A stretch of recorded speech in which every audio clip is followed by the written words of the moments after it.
I think we can call the April 6th board meeting to order. I think we've pledged. Mrs. Orr, roll call, please. Okay. Ms. Cruz? Present. Ms. Fox? Present. Ms. Hume? Present. Mr. Malloy? Present. Mr. McAndrew? Mr. McAndrew?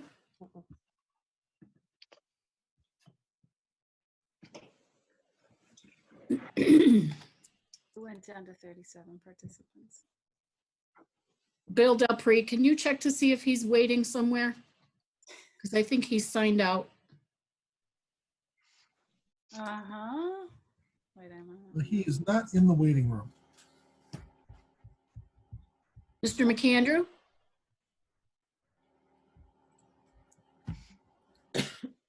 But I do not see him signed in, Jen.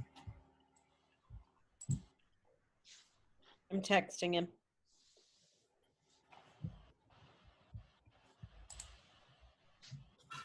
I think this technology is amazing. I mean, it's not that it's not working seamlessly, because it's not, but my God, imagine how we'd be if we didn't have it. And Sarah's got a nostril shot. It's working. I don't enjoy it though. No. Well, I'm finding the one thing is people in the background with noise coming in. When people have their mic open and you get that echo coming back. Yeah. I'm trying to keep trying to. Mr. McAndrew, are you there now? Yep, I'm here. Okay. All right. Thanks. All right, Mr. Schuster? Here, present. Mrs. Welby? Present. Mrs. Yanni? Present. Ms. Gilmartin? Present. 9 present. Thank you very much. Communications to the board. Executive sessions were held on March 16th, March 23rd, and this evening to discuss real estate, litigation, personnel, and negotiation. Thank you. We have a motion to approve the meeting minutes of February 3rd, 2020. Oh, wait, I'm so sorry. I completely skipped down. I apologize. Ignore what I just said. Solicitor's report, Mr. Audi.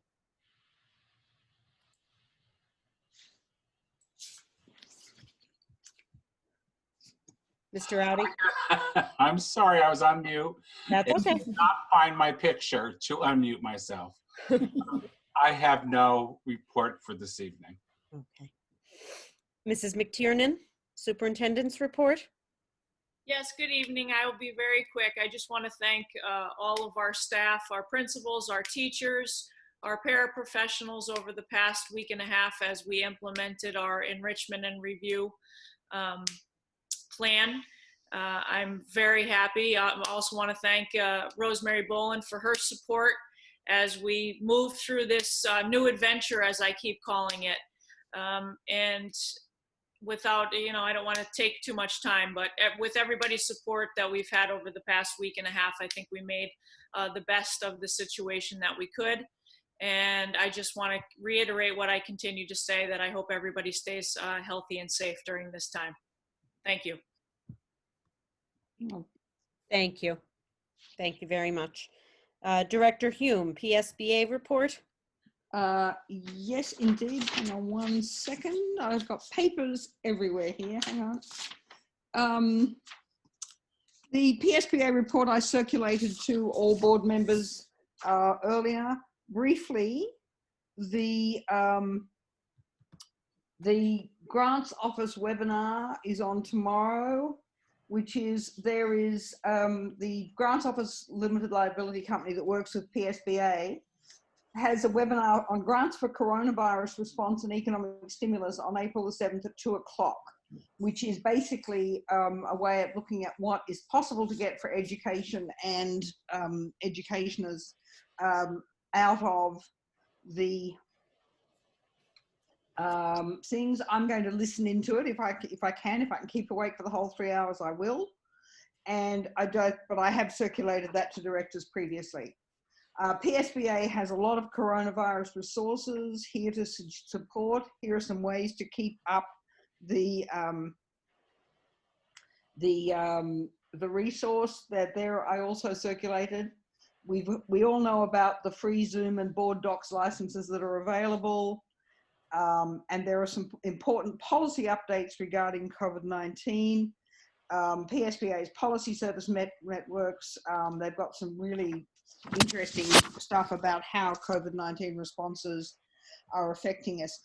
More, I think, for information for directors than for things we can do. But after I circulated the report tonight, there was another message from them, which is there is an urgent need for school leaders to reach out as soon as possible to their members of the Senate and the House of Representatives. Make a phone call, send an email or text, and tell your stories of success and challenges. Basically, what is happening is people are starting to think that we're saving money, that because schools aren't in operation that we're saving money. And I think this is a reasonably common idea, that because we're not running buses and teachers aren't in classes and kids are at home, we're saving money. And their key points are that we're facing numerous expenses we didn't plan for. Our work hasn't lessened and the costs haven't decreased. There's a whole lot of unexpected expenses. The good news is that we are getting, that the students are getting instruction, but we've got some new and unexpected obligations and expenses, helping hungry students, technology expenses and obstacles, teachers' needs, and internet access. And what they want us to do is to contact our Senate and House of Representatives and point out that while it might seem that we might be saving money, we actually aren't. So that just came in today. And apart from that, PSBA is, like all of us, sheltering at home, but they're doing a great job of trying to coordinate all those resources. And all of the fall conferences that I was scheduled to attend in the last week of March were cancelled, and I would say I was grieving, but I really wasn't, but they will all be back later in the year. Thank you very much. You're welcome. At this time, we will hear public comment. Each speaker will be allowed 3 minutes to speak, and union officials will be allowed 4 minutes. Mrs. Orr, I would ask you just to alert me when the time is up, so it's a little bit difficult to hear the timer. Sure. Thank you very much. We have Christine Gudekunst. Thank you. Good evening. As you know, my name is Christine Gudekunst. I am a 3-year-old preschool teacher at Whittier Elementary. So I'm here at home day after day without my students, without the little people who put a smile on my face every day and fill me with joy. They are home now. If you eliminate this preschool program, so many of them will continue to stay home for 2 more years. It is appalling to me that Dr. Fine and PFM administration would consider it, especially at a time when our families are suffering so much with more uncertainty and upheaval in their little lives. Don't let them fool you into thinking they have a better plan, because it's not even close. We're going to eliminate a program that has data to prove its success. For remediation and intervention, where is the data from the other preschool centers this evening? Remember, we have the data and evidence our preschool works, with 71% of our preschool students at or above benchmark and DIBELS, versus 48% of those who attend other preschools like you've seen this evening, or don't even go to preschool at all. As we don't know from decades of research, from the Carnegie Foundation to Harvard to Nobel Prize-winning economists, that high-quality preschool is an investment in the future. Every dollar you spend in preschool saves you between $4 and $18 in remediation down the road. You take away this program, you will see our scores plummet. There are currently 404 preschool students in the district, and 133 of them in our 3-year-old preschool program will be guaranteed a spot next year. What about the 271 who aren't attending our 3-year-old program this year? Where will they go? What about the 138 who attend 4-year-old preschool, but not 3-year-old? Where will they go for next year? No plan or assistance for them? Dr. Finan left them out in her total. 138. In addition, almost 20 students who will not even qualify. That is a total of over 150 children with nowhere to go next year. During a global pandemic, go find a preschool, not to mention the year after in 2021, 404 children on their own. And as you said before, it is not a cost-saving measure. And the implication that our preschool program is comparable to other regional providers throughout the city is offensive. By using the Keystone Stars rating of 1 through 4, 4-star means at least half of the teachers need a bachelor's degree and the other half an associate's. 3-star, teachers have an associate's degree. 2-star, at least half of the teachers have an associate's degree. The services these centers offer are services we offer in our neighborhood schools with no transportation necessary at the buildings they will attend. Come to our classrooms or tell the difference between our students and the ones that come from the other aforementioned programs. They are absolutely not comparable. Let's fight to keep this preschool program for the sake of our children, our district, and the community, especially at a time like this when there is so much instability in everyone's life. There are thousands of people signing petitions, posting pictures, and sharing stories about their love for it. It has proven to work for 54 years. It's a reason to move to the city, keep our 3- and 4-year-old preschool program. We can't afford to lose it. And they are not comparable to the other programs. Thank you very much for your time and consideration.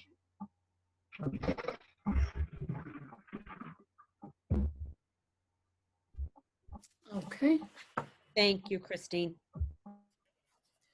Next, we have Rosemary Boland.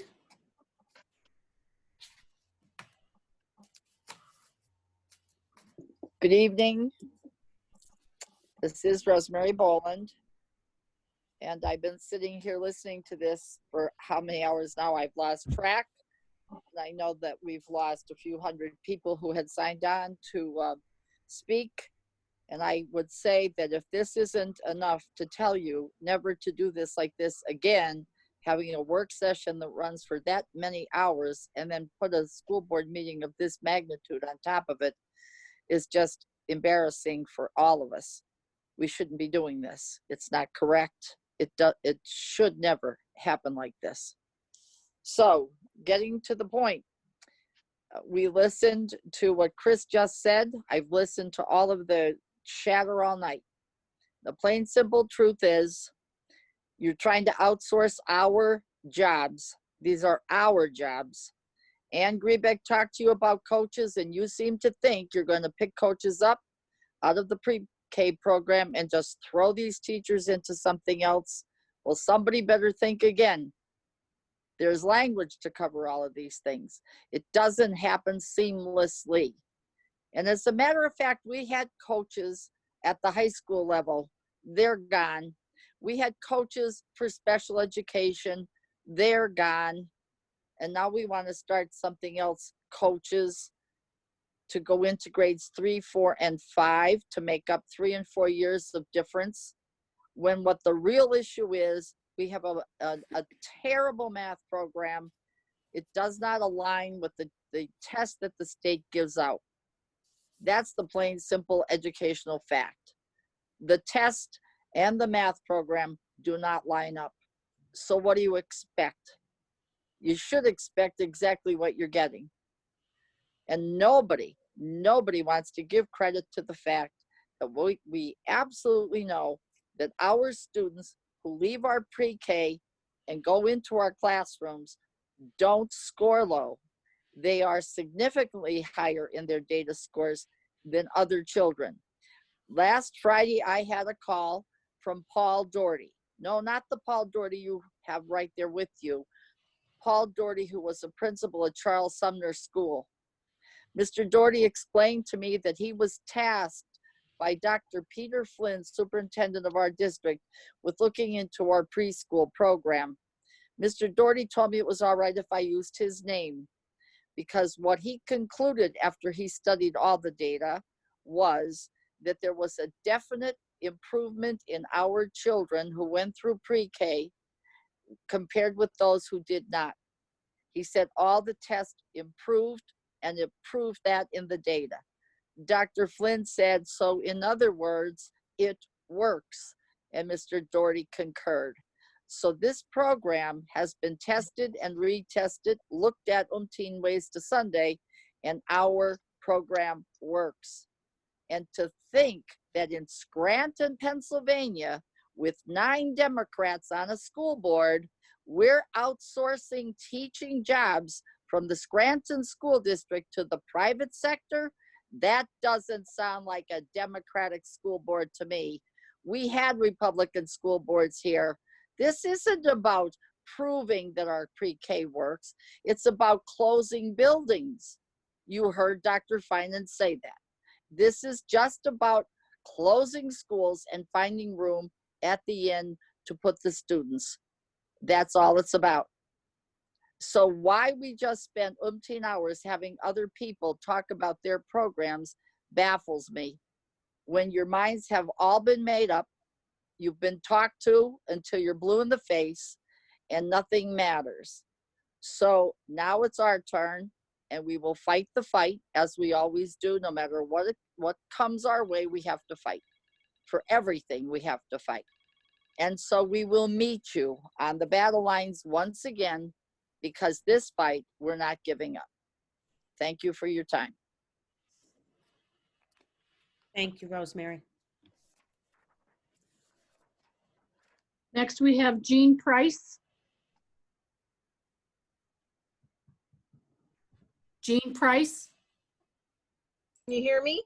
Yep, there you are. Mhm. Okay. I have this written up, and in my heart, I wanted to believe that it was going to make a difference, even though my mind was telling me something else. My name is Jean Price, or my students call me Miss Jean. I currently teach preschool at John Adams Elementary, and I've had the privilege to be the teacher to preschool-age children for more than 20 years. The learning and progress that I see on a daily basis is unbelievable. The foundation we have set for our students is groundbreaking. Being away from my students during the COVID-19 emergency has been heartbreaking, and I think every day about how my students and their families are coping in this surreal and scary time. But the thought that officials are considering cutting the entire preschool program was a travesty, especially during this time. The amount of evidence to support the importance of educating young children is universally available as well as insurmountable. The scores that are evident and presentable from students on the dibbles speak for themselves, but the idea truly can capture what I experience with my students each and every day, and I want to take you into my classroom. Many of the students that I teach for 2 years, I teach them for 2 years, and we have incredible bonds. I liken my classroom to a landscaper's nursery. I never know what combination of seedlings will come through the door, but I know with time, patience, and love, I will be proud of these children whose brains I will sow with multitudes of information. I teach the shrinking violets, the criers, the children who have to be peeled off the legs of the apprehensive parent as they scream, "I don't want to go to school."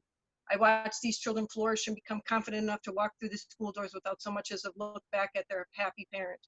I teach the mimosa pudikas, the shy children, the children that will not interact with anyone, but they do everything that's asked of them. And I watch these children become brave enough to tend to the new kid in class, teaching them our daily routine. I teach the children that really don't want to sing during circle time, even though I'm confident they know every word. All flowers bloom when they're ready, and as the year progresses, I hear their new voices joining in the song. I teach the Virginia creepers, the ones that are lacking readiness skills, the ones that I know will benefit from the trellis of early intervention.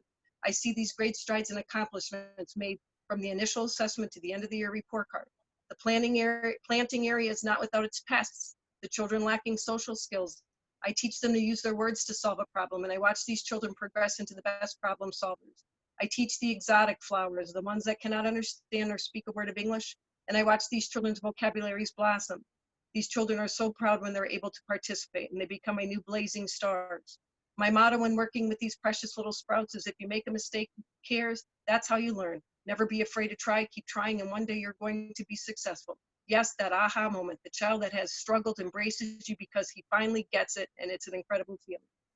With the right amount of feeding, aka snack time, the seedlings have reached their full potential and they are lovely to look at, but I've noticed that their roots are strong and they need a bigger planter. And it is then that I take my beautiful little friends and I transplant them into kindergarten. To say that Scranton will not be losing a preschool program because there are other comparable agencies standing by to take over is just false. Many of our students will not find a space available when it comes time for a new school year. They will be weeded out, leaving them without the love and nurturing of a program as ours for 2 years, a time when the most learning occurs. Many of these children will never bloom. And that, my friends, is a very, very dark day that we have to look forward to. I urge our school board to stand with our teachers and parents. And I wanted you to save the preschool program. I just wish you guys were honest with me enough to tell me that we busted our butts for this program, and it didn't make a difference. You just were going to push it along. So Dr. Feynman, thank you for all those meetings you had with us, but I felt like you let us down. I'm sorry. Ms. Price, your time is up. Thank you, Jean. Our next speaker is former Mayor Jim Connors. How you doing, folks? I'm not going to fault the school board. I know you have tough decisions. Just as city has tough decisions. We can barely hear him. Louder? Okay, I'm not going to fault the school board. Can you hear me now?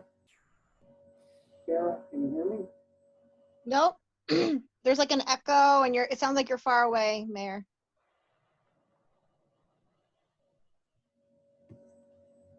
How about now? Yeah, but there's still kind of like a reverb.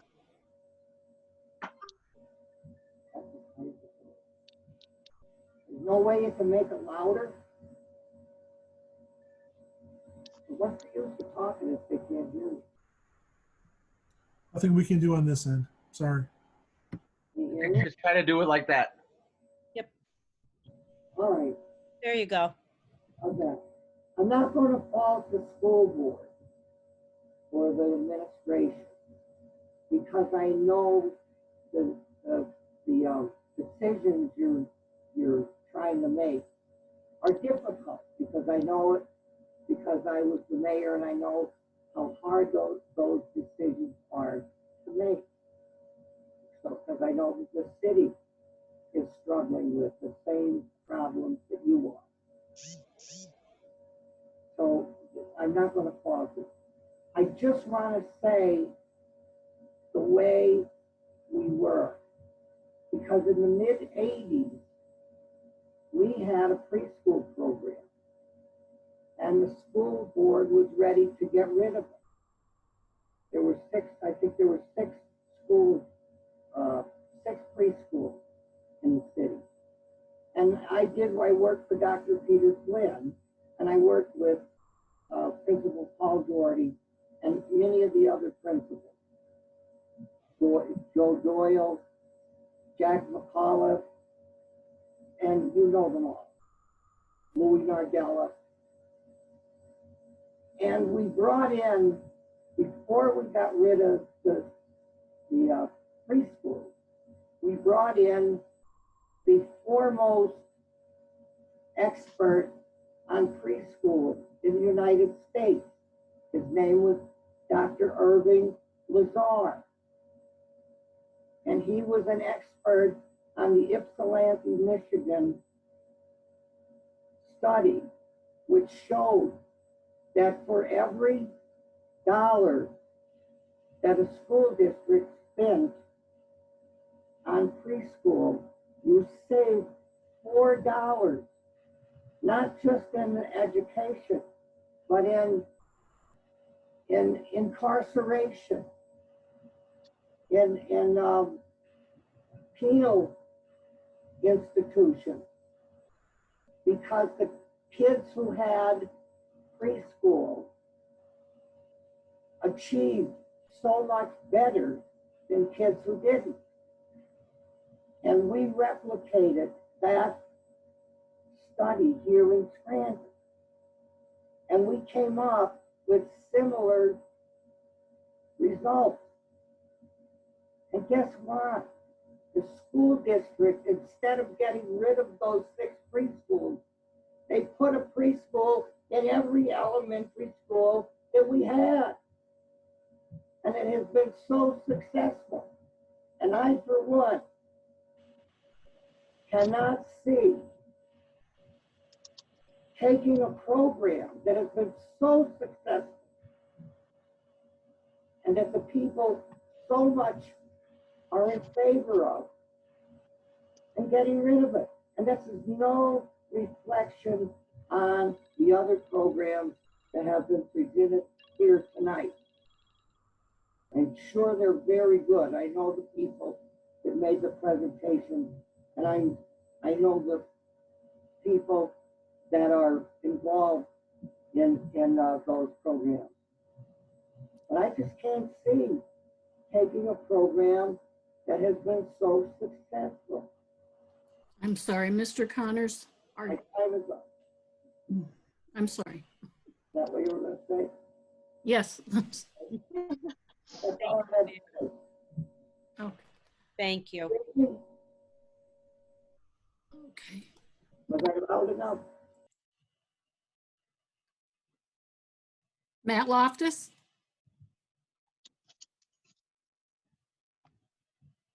Hello. Hello? Good evening. This is Matt Loftus. I'm a proud parent, teacher, and SFT vice president. I wanted to start by asking if someone on the board would put a motion forward tonight under new business to make sure that a work session and a board meeting are not scheduled on the same evening. The board meeting was supposed to start at 7 o'clock and it didn't start until after 10. So I'm hoping someone would address that tonight. The other thing is I would like to see a motion made that any presentations, PowerPoint presentations or documents that are available for work sessions or school board meetings in advance of the meetings be made public prior to the meeting so that people could have a chance to look at them. There were 3 presentations tonight that would have been good to have before public comment. I prepared quite a bit about the value of the preschool program. My daughter and son my daughter graduated from the program at John Adams with Miss Jean, and my son is currently in the 3-year-old program at Whittier with Miss Christine. And the quality of education, the quality of the instruction that they receive from the teachers and paraprofessionals is phenomenal. There's no question about that. And this is a proven program that has worked for many years. I think eliminating the program is a grievous error. It's an investment in the future. And what I'm seeing is that about a decade ago, maybe even a little longer at this point, the district seemed to create a policy where no student was held back. So if they weren't ready to transition from kindergarten to 1st grade or 1st to 2nd grade, they were promoted, and then it became an issue of remediation. So then they get pulled away from the work that they should be doing in that grade in order to get caught up. And I think if we were retaining more students, there wouldn't be this need for remediation in the higher grades. And I wish that was something that someone would finally address, because that was a problem our district created. Okay? I can speak, I think, for many families. Many people decided to buy homes in Scranton and stay in Scranton because of the quality educational programs, including this preschool program. And I think eliminating this program is going to have a negative impact on that going forward. What I've witnessed during the last 3 years is the elimination of our library program, a reduction in the number of credits required for graduation in math and history and physical education at the high school level, the curtailment of middle school art, music, family and consumer science, industrial arts, and foreign languages. And this was before recovery started. Now that we're in recovery, we're talking about eliminating pre-K and closing some of our neighborhood schools. When is this going to end? And what I'm seeing, everything that's an educational asset, the things that our district does well, all of those things are being chipped away at. And I don't see how we're ever going to recover and avoid receivership if we continue to pull the foundation of this school district out stone by stone. And that's what this is. Just like when they closed our libraries and they removed those middle school related arts programs, this is one more stone taken out of the foundation of our school district. Please do everything you can to find a way to amend the plan. If board members and the community need to reach out to the Department of Ed and ask for additional funding, tell us who to call. Tell us who to email, who can make that decision. Something needs to be done. I don't see how this is going to produce a stable district. I know you have extreme financial constraints, and I understand that these, you know, it's difficult, but I can't see that anyone would see that this is going to have a positive outcome. And I've said it before at meetings. Mr. Many of you Loftus, are your new to time. the board. I had all of these opportunities in the 1980s and 90s as a student in Scranton, and now our community is being taxed, and they're not getting those things in 2020, and that is sad. Thank you for your time. Thank you. Next up is Brittany Lee. Brittany? Yes, I'm here. Can you hear me? Yes. Okay. Well, I had something written up. Good evening. My name is Brittany Lee. I'm a Scranton School District taxpayer, a parent at Isaac Tripp Elementary, and a parent to 2 children who already one went to preschool already and is now in 2nd grade, and the other who now is in 3-year-old preschool at Isaac Tripp. The preschool program is something I hold very close to my heart, that my husband and I even decided to build our forever home in Scranton, so my daughter can continue with the wonderful preschool program her brother succeeded in, which he was beyond ready to take on kindergarten thanks to the program. The preschool program is what makes our district stand out. It gives Scranton children a free public education early on. My daughter currently gets speech services through the NEIU, which they come out to her during school time once a week. She has soared with her speech because she is around peers her age, and she has a wonderful 3-year-old preschool teacher, Mrs. Anashesky, whom my Olivia adores. My daughter wakes up happy and can't wait to go to school to see her teacher and classmates. She comes home every day with a new story, whether that be a new letter friend they met, or an art project they did, or even a story or a song Mrs. Anashesky sang that day. See, kids like my daughter won't qualify for the programs you mentioned this evening. By getting rid of the preschool program, it will be one of the biggest regrets. It is not like eliminating preschool is going to give the district money back, since our preschool program is funded by grants. What else will you be taking away from our children in the Scranton School District? I feel they have suffered enough from past mistakes from past administrators. Please consider keeping this amazing preschool program so our children, like my daughter, can continue to thrive on. Thank you. Thank you, Brittany. Thank you. Next, we have Jennifer Telesco. Hi, I'm here, sorry. I, like many of the other speakers this evening, am speaking out for the preschool program in our district, and in hoping that the board will do what they can to help continue our program that is successful in the Scranton School District. As a parent, I can't speak highly enough of the experiences with the preschool program with my own children. My daughter is a graduate of the 3- and 4-year-old preschool at John Adams. She grew academically and socially during her time with Miss Jean. She is advanced in reading and math, and that has every bit to do with her preschool attendance. My son is currently in the 3-year-old program at Whittier up until now, and has blossomed socially. His speech and willingness to try new things, he has gained his confidence levels is remarkable. Again, there is no doubt in my mind that this is directly related to his preschool experiences this year. I couldn't imagine my children's school experiences and their future successes without this experience in the Scranton School District.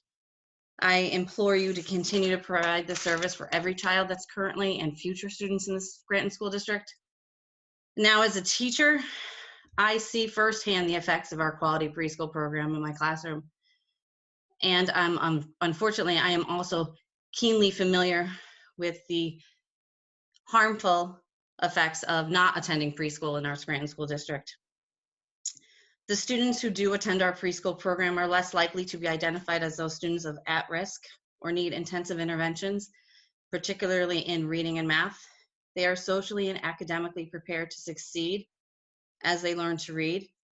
and many of whom are simultaneously learning English. So not only to speak, but to read as a second language. And they received the foundations that they needed to be successful in the preschool classrooms. You know all this because the preschool teachers have been emphatic with their sharing of their data. But as a classroom teacher, I could second their data with my real life experiences with my students.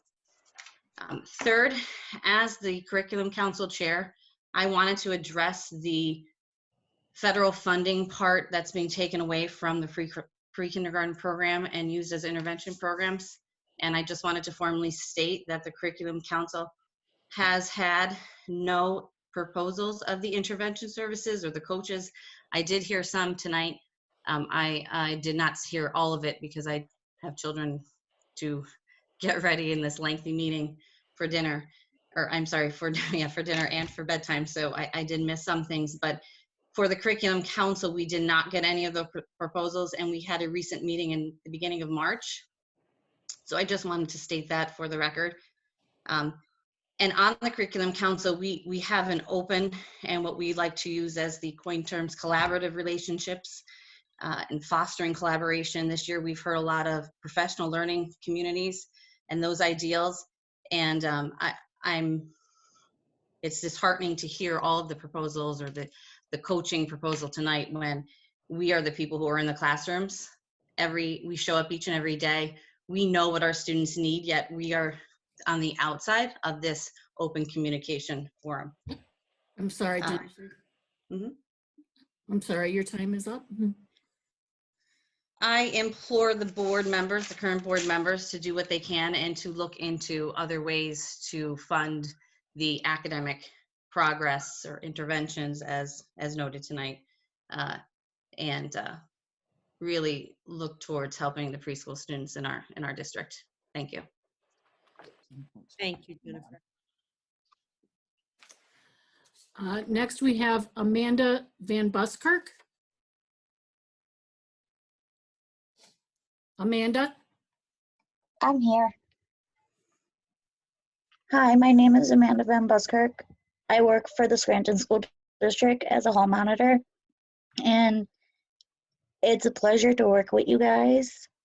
And I just want to thank Ms. Rose for thinking of the students and keeping them safe and healthy as well, and the staff as well. It's important that she thought of us first, and that's what matters. So I just want to thank from my bottom of my heart to you guys as the board for thinking of the students. And that's all I have. Thank you. Thanks, Amanda. You're welcome. Have a good night. You too. Next, we have Courtney Novak. Courtney? Yes, I'm here. Can you hear me? Okay. Yes. My name is Courtney Novak. I'm a preschool teacher, a taxpayer, and parent of the Scranton School District. I plan on speaking again yet tonight about how destructive the removal of preschool program will be to our community and our district. As I have said to many people, as I can, as many supports you put on a wall, you can put as many supports as you want, but as soon as you pull that foundation out, it's gone. Dr. Finan is choosing to use this issue of the recovery plan to turn us into a receivership. She is bullying the board at this point. There has been many other issues of what have come up in the plan, the recovery plan, such as the payroll tax, that would lead us in the same situation.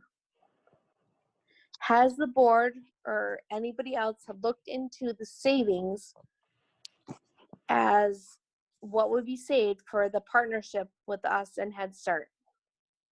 We had a program and a sponsorship for Head Start for a long time. Did anybody look into see what would happen if we went back and aligned our program to the Head Start program and received that much money back per student that we received in the past. We lost that programship. We lost it because the admin decided to cut services to our pre-K kids. The destruction of this program has been going on for a long time. They've been chipping away at it for as long as they can. I am disgusted at this point that in the midst of a crisis that many of our families are trying to figure out how to pay rent and put food on their table, now the district is deciding that they're going to eliminate preschool. I have been begging the district at meetings since the fall to address preschool. Now is not the time to pull out a carpet out from underneath their parents. This is disgusting at this point. And you should really be ashamed of yourself. Our families need consistency and stability when they can return to school. And we still don't know what that point is when we can finally return to school. Removing our program would require all of our elementary buildings to rebid. So now, not only when our children go back to school, they won't know what even teachers are going to be in that building because everyone will have to rebid. How is this in the best interest of our children, our families, and our staff? Professional development for what they have talked about it cannot compare to what our preschool program provides. And at the same time, I'm sorry, your time is up. Thank you, Jenny. Courtney, if you'd like to finish your thought. I would like to finish my thought. I would just say that at this point, as a taxpayer, we're walking into a time where we want to have transparency. There's been a lot of conflict of interest that have been brought up tonight. Ms. Fox is on the day nursery board. Ms. Hume's daughter is in a preschool program that would benefit for the influx of children. And Ms. Cruz is on the campaign for her campaign program for her as well. So they're going forward. If we want to, if we wanted to elaborate transparency and want to go forward and build trust, this is not the way to do it. There are way too many political interests at this point in time. Thank you, Courtney.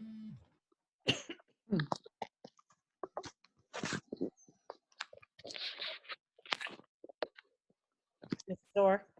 Next, we have Jennifer Zaleski.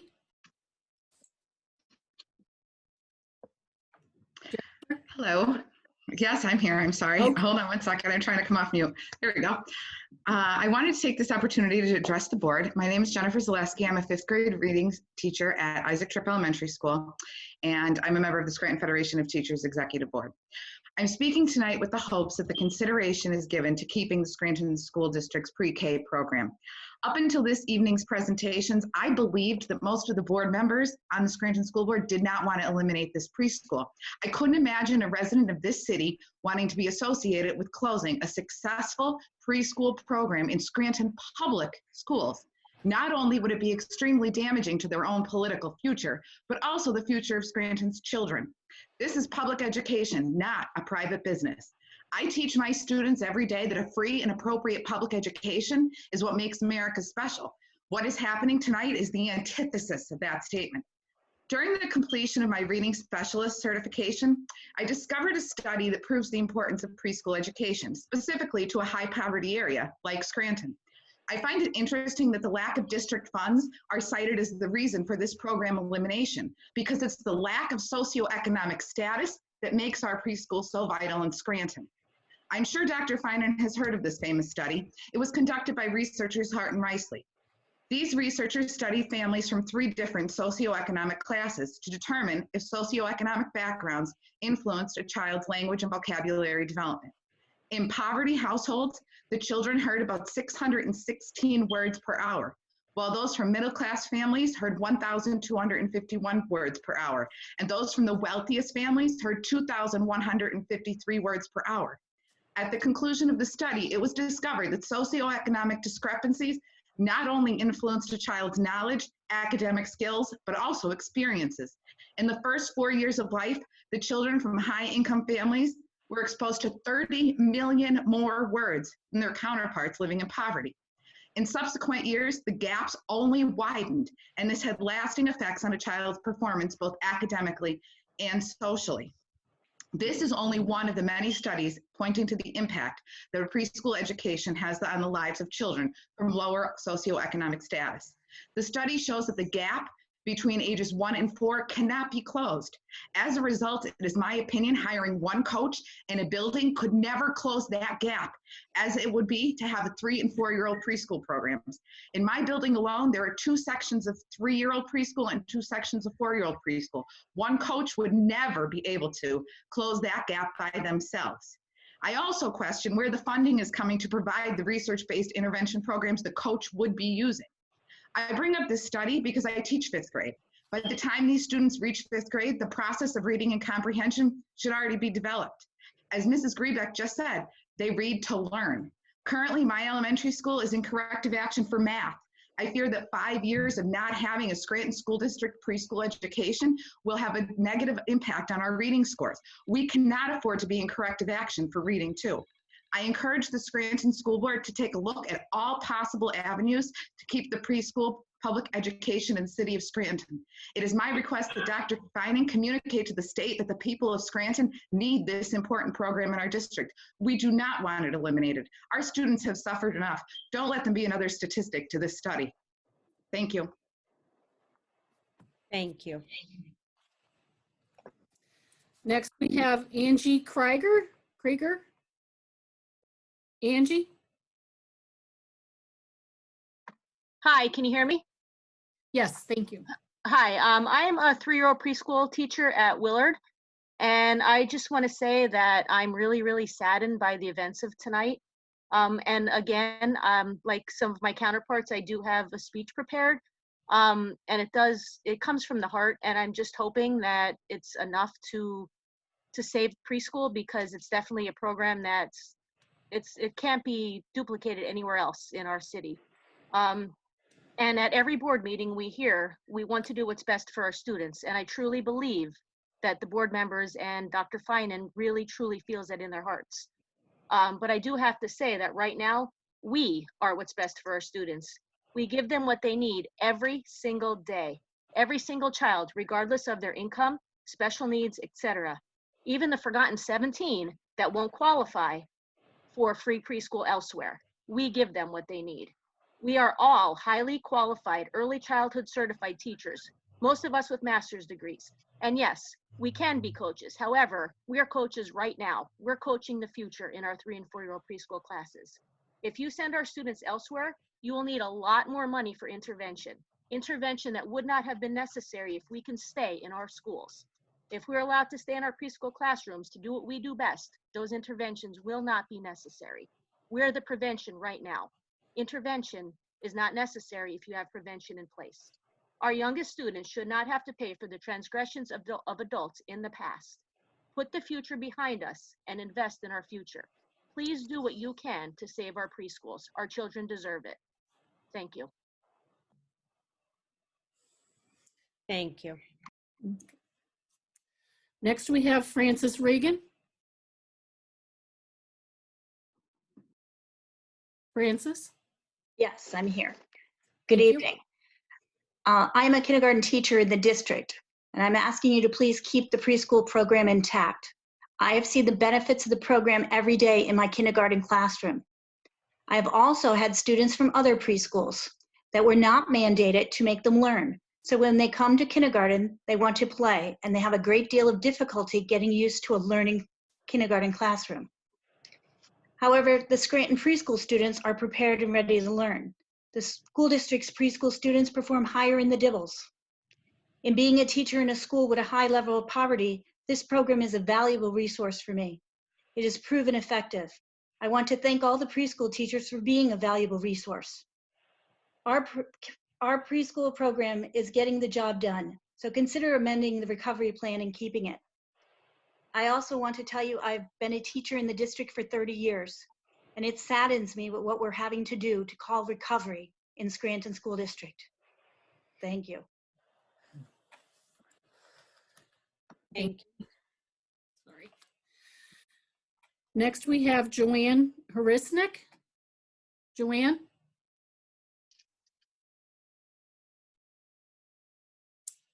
I don't see her name here, so.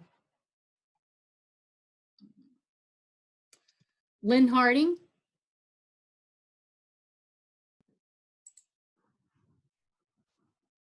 Lynn Harding, no? Holly Mead?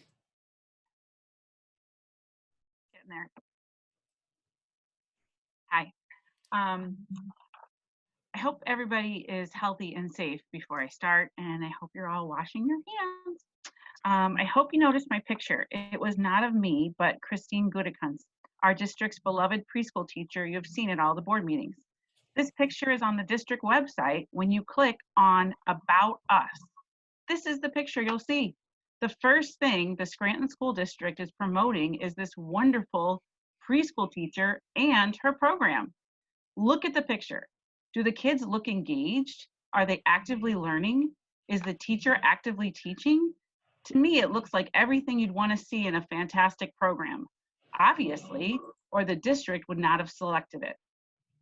I understand that during this difficult time, we're all trying to get things accomplished, and our missions and programs and ideas should be met, and goals should be met. But is this really the most appropriate time to cut such a valuable program? You have parents struggling to financially manage their households, some now unemployed, some now furloughed, some working from home, some trying to help their children with online assignments. Some of our board members may be unemployed at this point and may be trying to help their children as well.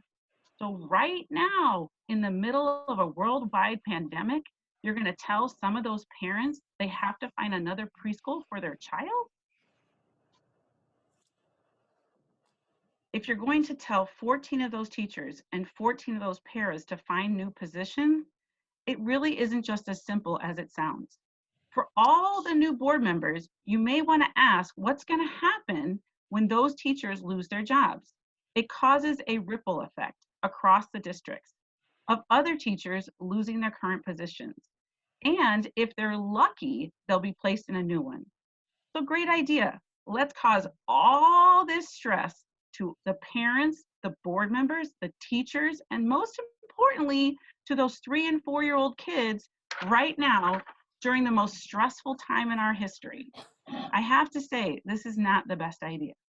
I understand what you need to do, but not in this manner, and not in this way, and not tonight.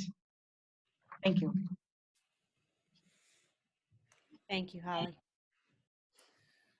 Next, we have Laura Lantka. Laura? I'm here. Can you hear me? Yes. Okay. Good evening. I have been teaching in the Scranton School District for the past 16 years, the last 11 of which has been as a preschool teacher at Robert Morris Elementary. I keep hearing things like they must learn to read and then read to learn. We need more interventions in grades K through 5. We want to reduce the number of children identified for special education services.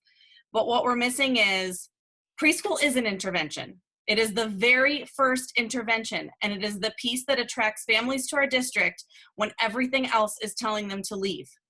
And if you ask any kindergarten teacher in the Scranton School District, they will tell you that the highest academic achievers are the children that come through us in the Scranton School District preschool program. So if academic achievement is what you're looking for, this is not just a step backward, it is a giant leap.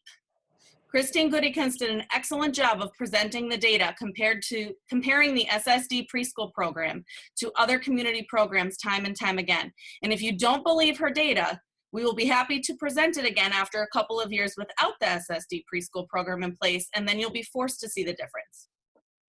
The percentage of our families who qualify for free preschool through Head Start and Pre-K Counts programs is nothing new, but those families still choose us because of the high standards and continued success of our program. Not to mention, there are families who can afford private pre-K and those who will qualify for free pre-K. But what about those who fall in the middle? They'll get nothing. I do agree that we have a need for reading and math interventions in our district. I don't think that could be denied.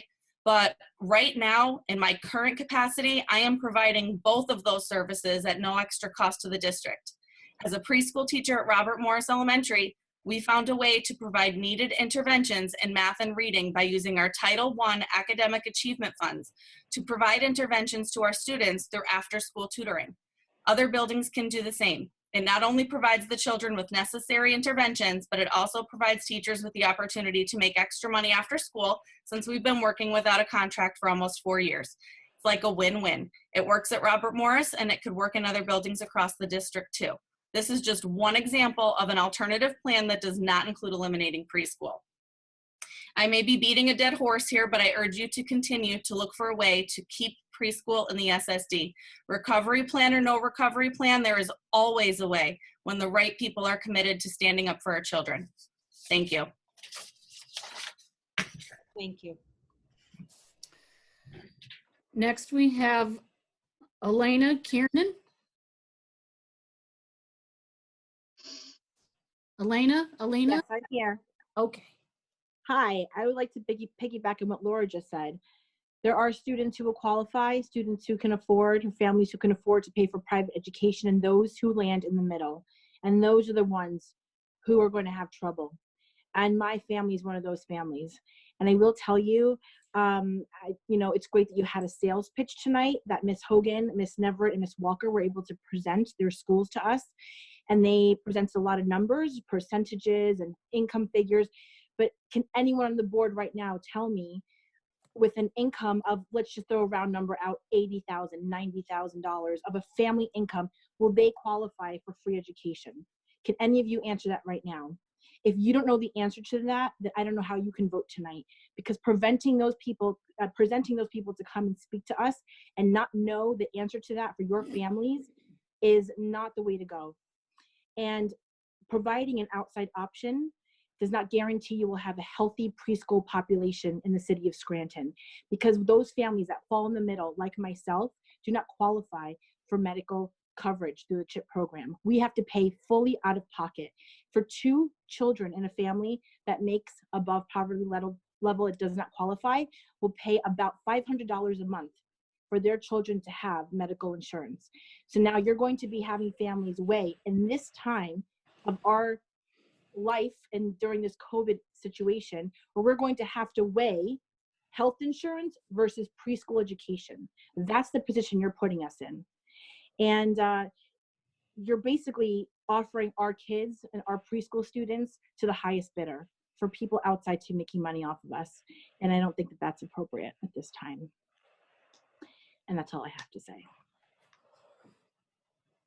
Thank you.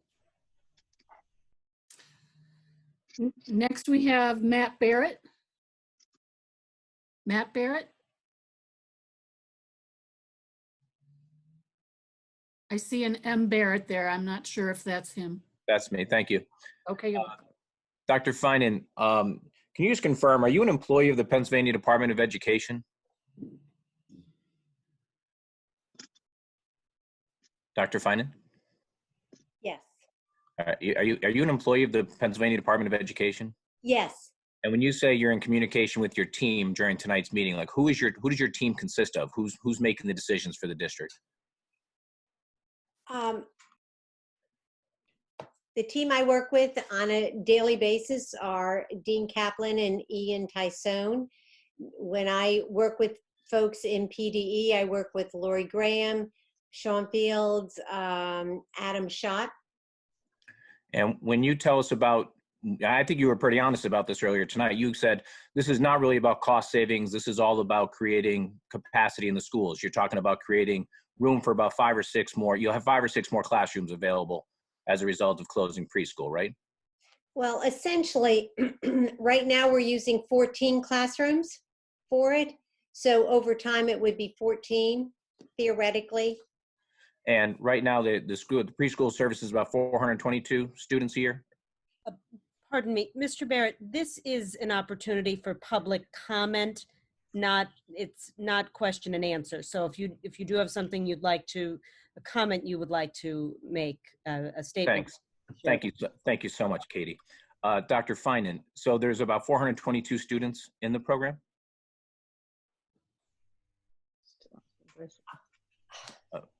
Mr. Barrett, again, this is public comment. If you can't abide by that, we'll move on. It's about 391, actually. Thanks, Dr. Finan. So what I'm hearing is, and I think, Katie, I'm disappointed with your response to that, and I don't know why Dr. Finan, she certainly seems open to questions, but if that's the way you want to do it, Katie, I understand. So Dr. Finan, unfortunately, you're not going to answer questions, it seems. With regards to the Pennsylvania Department of Education, it seems very clear that Governor Wolf and the Secretary are both committed to expanding preschool. So your analysis doesn't seem to take into account quality and/or capacity. And so what I'm trying to understand is, have you or anybody at PDE made a determination that looking back 4, 5, 6, 10 years from now, there'll be more kids in Scranton enrolled in preschool? And obviously we can't get an answer to that. Without that analysis, I don't really understand it. I'm not advocating one way or the other. I'm trying to point out that, you know, you've asked us to put a lot of faith in you and the Pennsylvania Department of Education.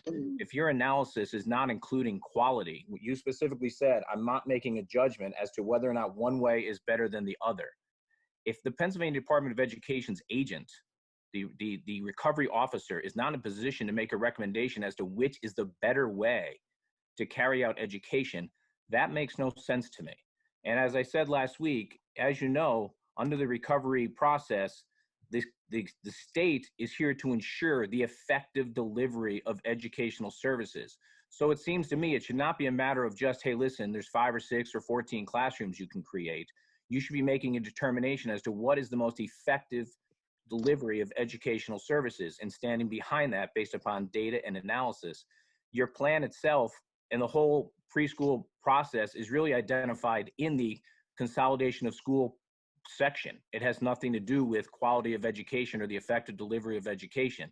And since the department and the state has stepped in and placed the district in recovery, and since they're ensuring the effective delivery of education, it would seem that that would be the basis upon which you should be making your recommendations. There ought to be a more thorough analysis. Last week we heard from PFM that you're Mr. Barrett, I'm sorry, but your time is up. Well, I know some other people were extended. I'm sure I'll get the same courtesy. With regards to last, Barrett, pardon me? you may finish your thought. Thank you very much, Katie. With regards to PFM, last week they said, hey, listen, you got to understand, we're basically laying the tracks as we run the train. If that's what this recovery process is the process of laying the tracks as you run the train, that does not give me the confidence in the recovery process. And I encourage you at some point in time when you're answering questions or addressing these things to explain more thoroughly what your basis for your decision is other than just creating 14 new classrooms. Thanks so much. And thank you to all the board members. Thanks for your service. I don't think this format works that great. I know it's after 11 o'clock and I appreciate your time that you're putting into this. Thank you. Thank you, Matt. Next up, Charlie Newcomb. Hello, can you hear me okay? Yes. Hi, my name is Charlie Newcomb. I am a proud, successful product of the Scranton School District, but an extremely disappointed one. Almost 11:30 at night on one of the most important things probably that I've seen in this district in a long time, and we can't hold it off until we can have a public meeting where we can hear from a lot more people. But I find it to be as important enough to be, probably should have been asleep about 2 hours ago because of my schedule, but I'm on here and I want to go over a couple things. I'm a proud father of 3 successful children that went through the preschool program in the Scranton School District. I'm also a husband of woman who's in the classroom every single day with these 3-year-olds and 4-year-old in the preschool program. My oldest daughter, once this coronavirus is over, will be inducted into the Junior Honor Society and will be in honor classes at West Scranton High School, thanks to the 3- and 4-year-old education that she received and the great teachers like Mrs. Zaleski that was on here before that she's had since then. My son has had the honor roll ever since 5th grade, and my daughter is well advanced in her 1st grade classes because of the 3-year-old and 4-year-old preschool program.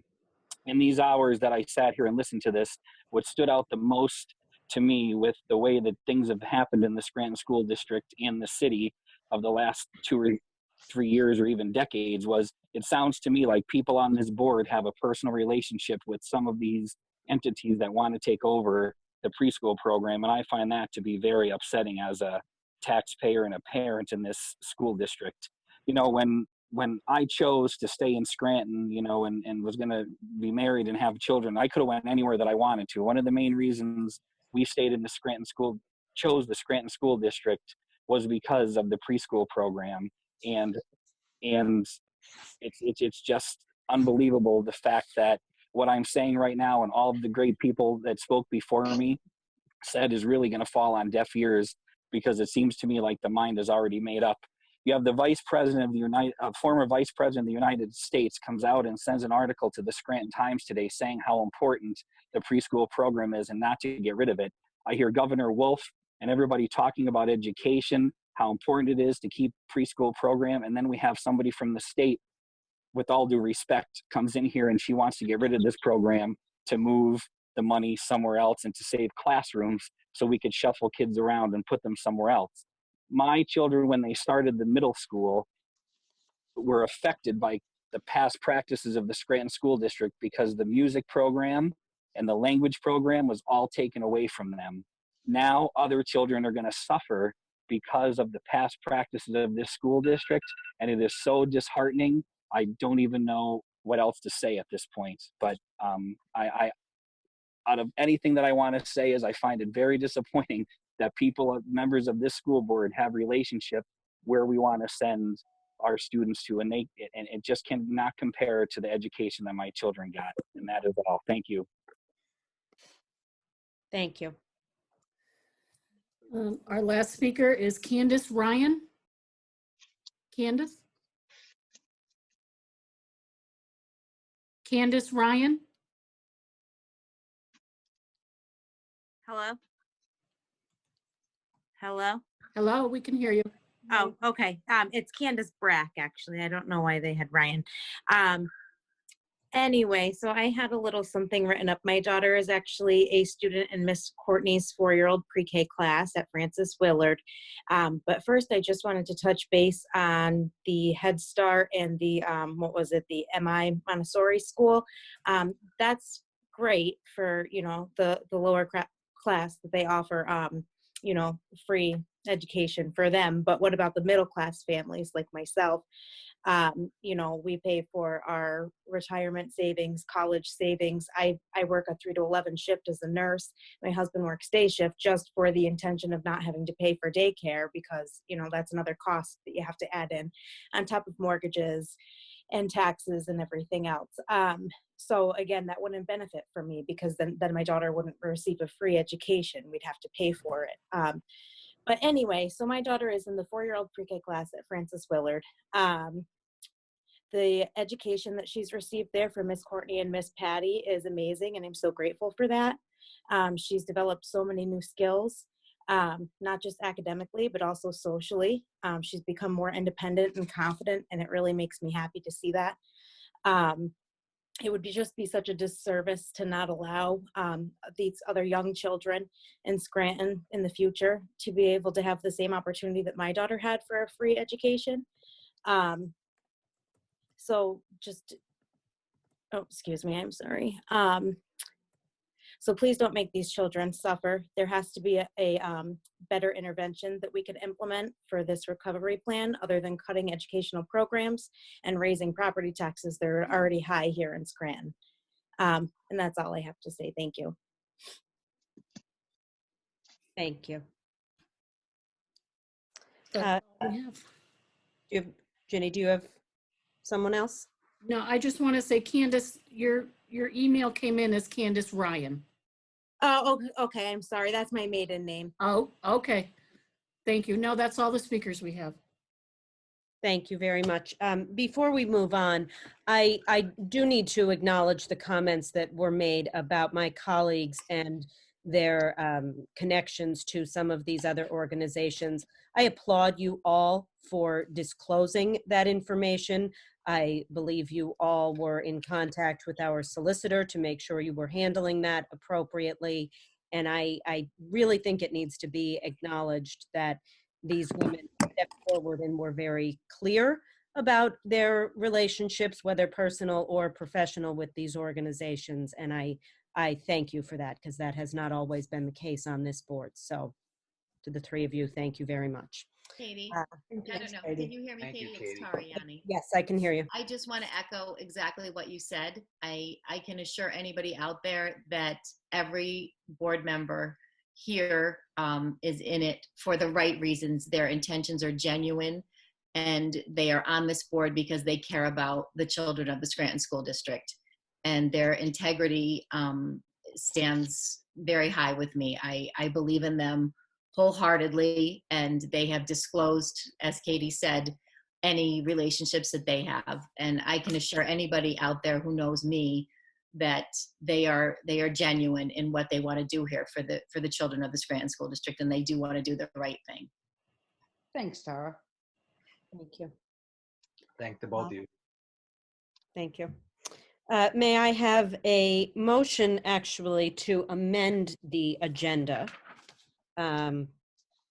We are adding resolution B12, correct? I don't know that we have a title of that. Yes, we do. I think, let's see here. We don't, but it's okay. You can title it Property Appraisal Amendment. Okay, and is it B12, Pat? Yes, Yes. it is. Yes. Okay. And we are also removing the pending resolution, it's item 17.1, approve COVID-19 distribution plan. We already discussed that. Yeah, we discussed that. Madam President, can I raise an issue? I was trying to echo something that Tara just said and expand upon it, but then I spoke for about 30 seconds before I realized I was still on mute. I'm sorry we missed out on that. I just don't want to leave our constituents, those of our constituents who are still tuned in at this late hour, with the wrong impression. I as much as I appreciate the integrity of my fellow board members for disclosing the connections, it's my understanding that when the decision was made to adopt the recovery plan back in July of this past summer, and the recovery plan containing the provision that eliminated the pre-K program, that none of the people were on the board at that time. So in other words, the people that disclosed these potential, let's just call them conflicts for lack of a better way to put it, or connections, had nothing to do with the decision to adopt the plan that eliminates pre-K back in July. That's all I have to say. Thank you. It's a very good point. I appreciate that. So do I have a second to amend the agenda? Yes. No, because we also need to remove 13.03E3. Yeah. Oh, yes. Thank you, Ro. I apologize. Do we want to do all these amendments at once? Or do you want to do them separate? Oh.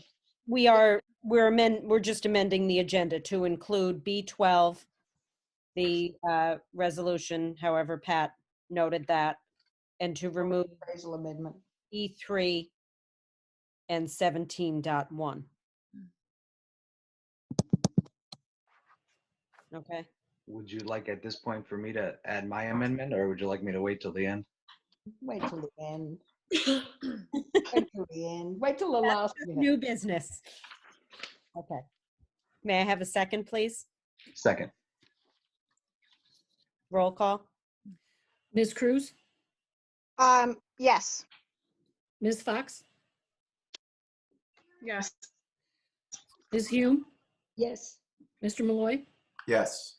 Mr. McAndrew? Yes. Mr. Schuster, Yes. Mrs. Welby, Yes. Mrs. Yenny, Yes. Ms. Gilmartin, Yes. 9 affirmative. May I have a motion to approve the meeting minutes of February 3rd, 2020? Motion. I'll make the Second. motion. Second. Second, Gretchen. Thank you. On the question? Roll call. Ms. Fox? Ms. Fox? Yes. Sorry. Ms. Hume? Yes. Mr. Malloy? Yes. Mr. McAndrew? Yes. Mr. Schuster? Yes. Mrs. Welby? Yes. Mrs. Yenny, Yes. Ms. Cruz? Yes. Ms. Gilmartin? Yes. 9 affirmative.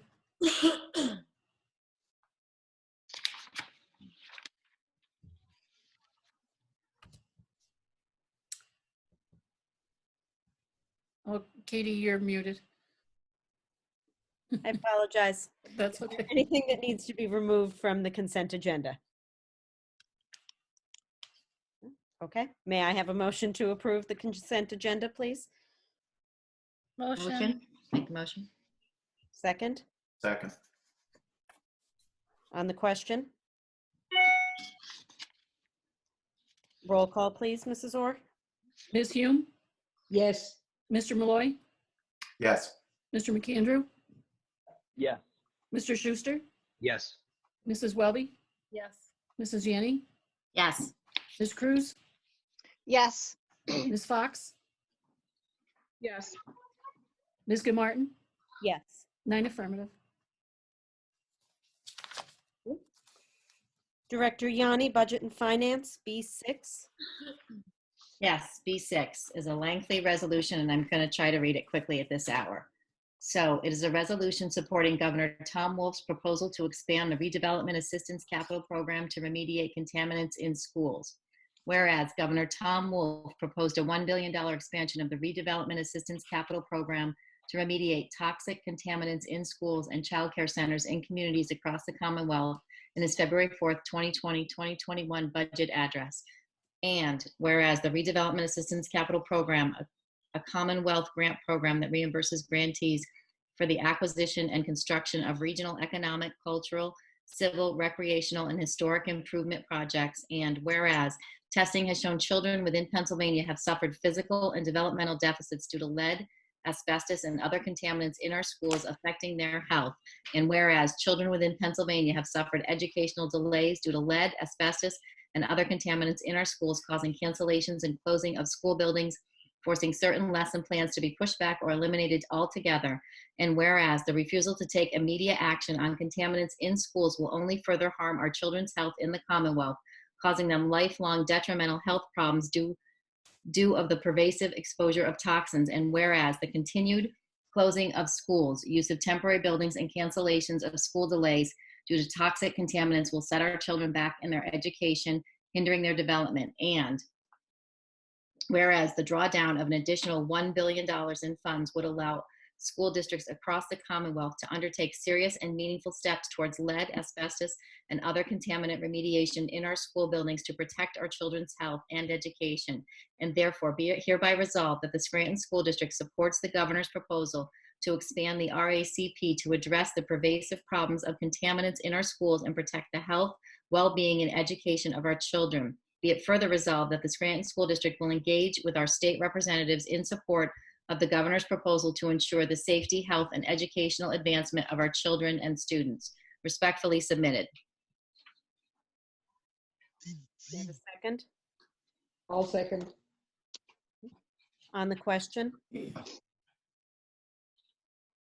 On the question, do any of the administrators or Mr. Audi or Mr. Laffey, who's also an administrator, pardon me, have any opinion on this resolution? I mean, my limited knowledge of RCAP funds is that they are complex and it's a lengthy process and it's very competitive. I mean, if this is the vehicle, this is the vehicle, but are we endorsing something that is not ideal? Well, I think that we have, I mean, we're looking for you to endorse it so that we have the opportunity to apply for these grants. Whether we get them or not is another thing, but we certainly want the ability to apply, hoping that, you know, we could take advantage of this if it passes in the governor's budget. From my understanding, and again, we've never had the opportunity to apply for this, but my understanding is that it is a lengthy process and it can be complicated from the information that I received. The wording, sorry, the wording is a little concerning. Does the wording imply that there's any liability or any admission of wrongdoing, or that somebody was harmed? Because I know, you know, there's been lots of lead tests that have been done in kids, and none of them have come back that I know of as positive. But the wording is so strong that I'm not sure if that's what hit me when I heard it. Yes, Jenny, was that from PSBA? Yes, it was provided for us. Great. Yeah, and I thought, yeah, that's what I thought. I thought that's what it was. Yes. It's pretty much, you know, motherhood and apple pie kind of stuff, because what it's saying is very true, that all of these things are generalized facts.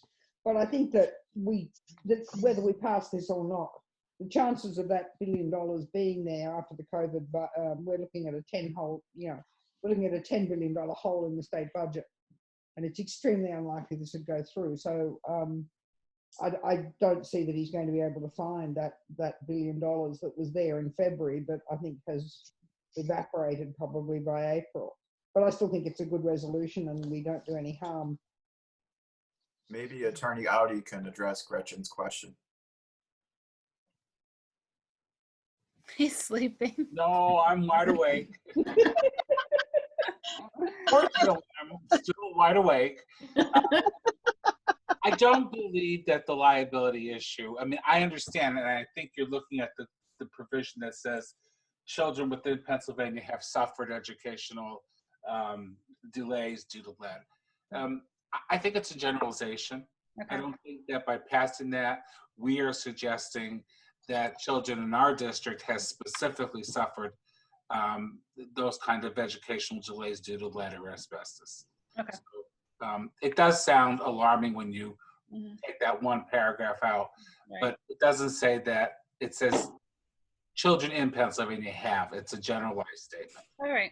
Okay, thanks. And this is a resolution that came to us, correct? This is not something that we drafted on our own. Right. No, if we drafted it would have been much shorter. Believe me, I'm working on that. Whereas, working on it. Good on you, Missy. Yes, yes. So no, we did not draft that. So we do have a second on this, Ro, correct? Yeah, a second. Okay. Any more on the question? Roll call, please. Mr. Malloy. Yes.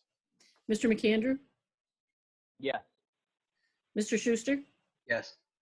Mrs. Welby. Yes. Mrs. Yenny. Yes. Ms. Cruz. Yes. Ms. Fox. Yes. Ms. Hume. Yes. Ms. Martin. Yes. 9 affirmative. B7.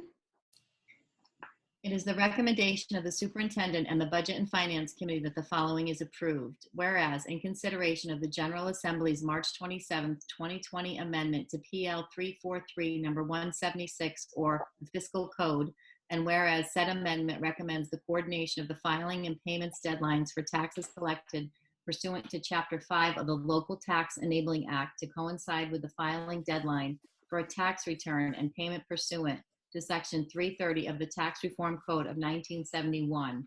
Now therefore be it resolved, the Scranton School District Board of Directors extends the due date for the business privilege mercantile tax return and payment from April 15th, 2020 until July 15th, 2020 to coincide with the General Assembly's March 27th, 2020 amendment to PL 343, number 176. Respectfully submitted. You have a second? Second. On the question?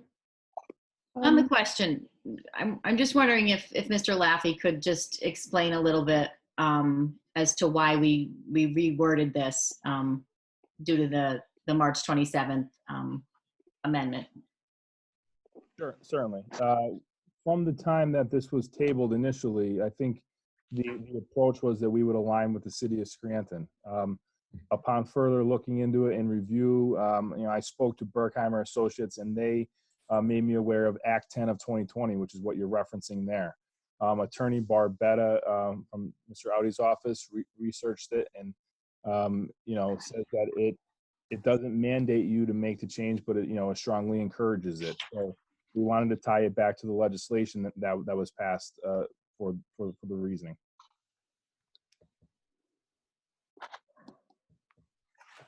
Pat and Dr. Fine and Missy, because this is not mandated, is there any thought to going with that original amendment that we discussed, not moving the deadline, but stating that we would not consider taxes delinquent until July 15th? If you'd like my opinion about that, I think that's what we should do. I think it would benefit us. Of course we build our budget with tax dollars. So I think if we have folks who are willing to pay now rather than later, as long as we wouldn't charge a penalty, I think that would be a really wise move, as long as it's not we don't violate any act, and we're not. So that's my opinion. I think the conversation we had last week was a pretty decent conversation as how we wanted to move forward. I know Mr. Malloy had some ideas, and we kind of bounced them back and forth. So I will say also, there is one other item from a coordination of this, and speaking with Mr. Sheridan from the city, asking, in conversations why the city enacted it, he as a tax preparer noted that, it's kind of like a sequence of events. You would file your federal returns first, your state return second, and then your local returns last. That's not to say that people are not filing those returns now, although they're not due until July 15th. But, he as a tax preparer noted that was one of the reasons that they considered it. But as Dr. Finan said, I think any amendment is justified. Mr. Laffey, can you explain a conversation? I think you had a conversation with the tax collector in regards to this, the city. Well, yes, I asked the tax collector the same exact question, if they were familiar with Act 10 of 2020. The legislation was literally 3 days old, so not many people were aware of some of all the facets of everything that has come out recently. They did send me a little bit of paperwork.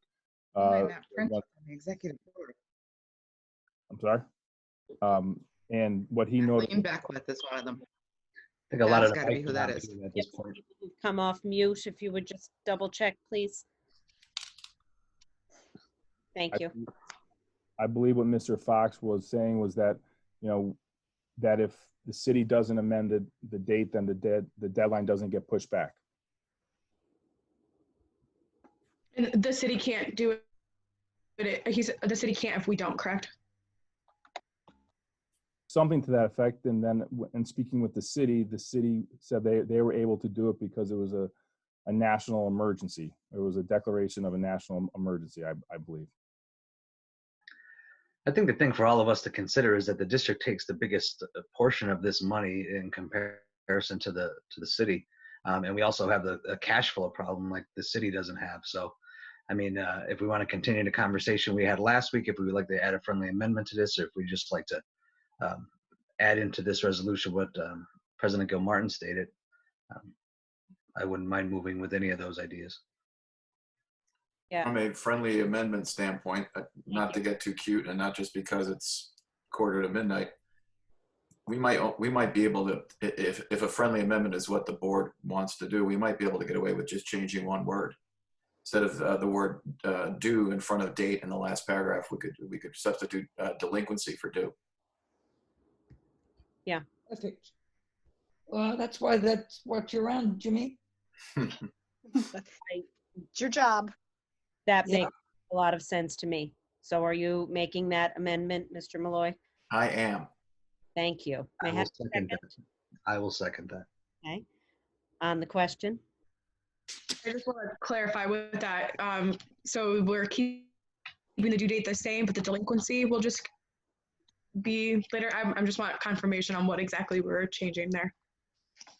The way that I read it with what I'm proposing is that the due date stays the same, but we move we move the delinquency date and commensurate with what the city is doing. So we move the delinquency date to July 15th, and everything else about the resolution stays the same. I've only read it twice. I can't be sure that I'm right, but I think we're okay by just changing the one word, if that's what everybody wants to do. I'm going to weigh in and say that I agree with you. And it's quite clear you're not charging by the word. I think that makes sense, because what concerns me is if it takes a very long time to get something through, April 15th will have come and gone if we have to table this or do anything to it. So I would support Jimmy on this one. So we have a second. Yep. Roll call, please, on the amendment. Mr. Malloy, Yes. Mr. McAndrew, Yes. Mr. Schuster, Yes. Mrs. Welby, Yes. Mrs. Yanni, Yes. Ms. Cruz, Yes. Ms. Fox, Yes. Ms. Hume, Yes. Ms. Martin, Yes. 9 affirmative. And then on the motion as amended. Do I have a second? I'll second. Well, you made the motion. Somebody else. Oh, okay. Second. I'll second you, Tara. Gretchen, I think got you first. Thank you. Thank you very much. On the question? Roll call? Mr. McAndrew, Yes. Mr. Schuster, Yes. Mrs. Welby, Yes. Mrs. Yanni, Yes. Ms. Cruz, Yes. Ms. Fox, Yes. Ms. Hume, Yes. Mr. Malloy, Yes. Ms. Martin, Yes. 9 affirmative. B8. To the members of the Board of Directors of the School District of the City of Scranton, the Superintendent of Schools and the Budget and Finance Committee recommends the following. Whereas pursuant to Section 7-707 of the Pennsylvania School Code of 1949, the School District of the City of Scranton has conducted a closed bid sale of the real property owned by the School District of the City of Scranton. And whereas such property is located at the intersection of Academy, South Hyde Park, and Division Streets, Lackawanna County, PIN number 145-170-60048, Scranton, PA 18504, formerly the location of Lincoln Jackson School, Annex number 14. And whereas the School District of the City of Scranton received one proposal from ATR Properties in the amount of $51,000. Therefore, be it resolved, the School Board of the School District of the City of Scranton approved the agreement of sale of said property to ATR Properties LLC in the amount of $51,000. This agreement is subject to the review and approval of the district solicitor. Respectfully submitted. Second. On the question? I just want to make the comment that this sale of this school took a long, long time, and it's actually ultimately being sold for less than the original bid from these people was. And I'm just wondering that if in future, if we have property to dispose of, whether maybe business interests can be sensible. What we spent in heating and maintenance costs for the school building while we held it more than equals the amount of money that we're taking in for its sale. And I just think that a little bit of commercial real estate, real thinking might be appropriate if the situation ever arises again.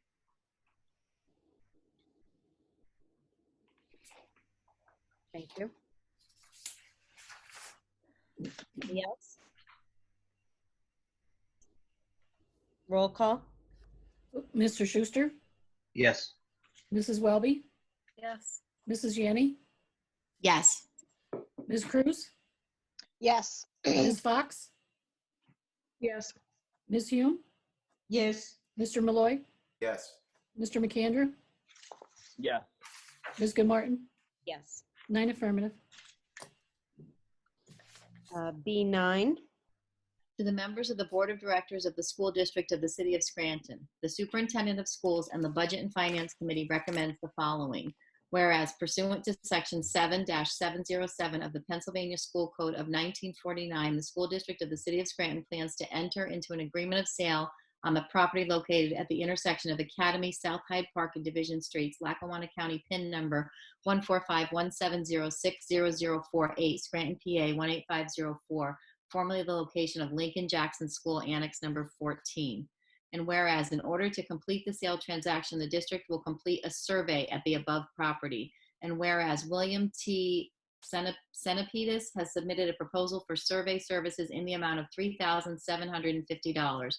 Therefore, be it resolved, the school board of the school district of the City of Scranton accept the proposal from William T. Senapidis in the amount of $3,750. Respectfully submitted. Second. Second. On the question? On the question, just to repeat what I mentioned in the work session, it's not, this isn't out of the norm to perform a survey before a sale like this? The reason this is being done is because the property the deed we have is over 100 years old.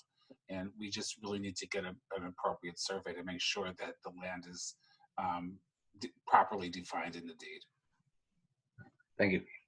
I know how it feels.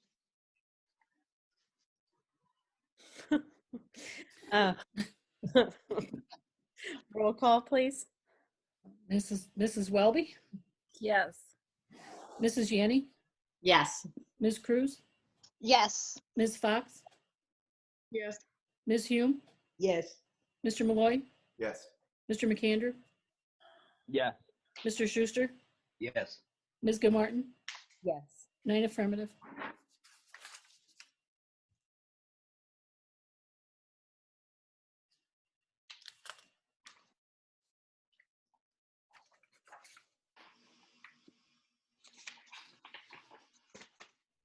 Katie, you want me to go ahead with B10?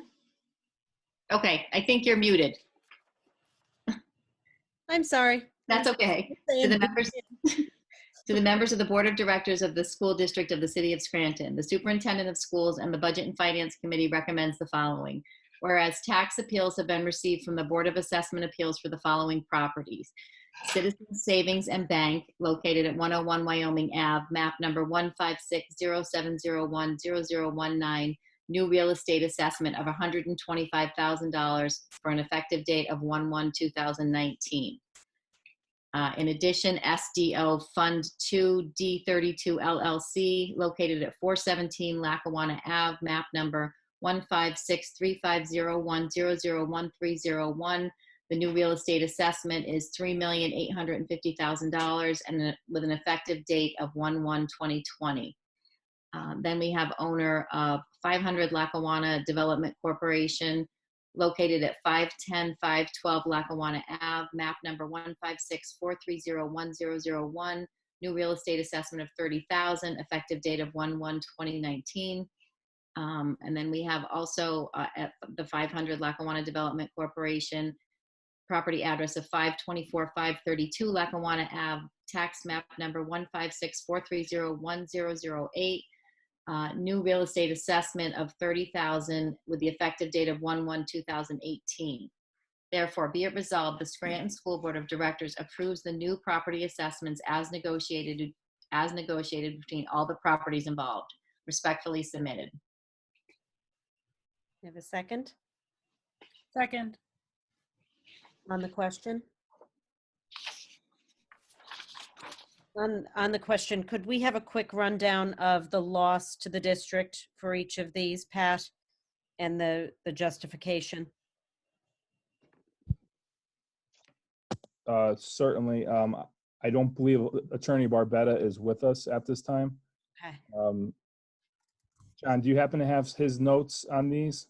I don't have the losses, but I have the justifications for them, but I don't have the losses. I just know the justifications. I believe he said the SDO loss would be about $40,000 annually, and the $500 Lackawanna Development Corporations would be $10,000 annually per unit, I believe it was. That's what I wrote down as well, Pat. Yeah, that was correct. And then that first property, I think, was about 30,000. Yeah.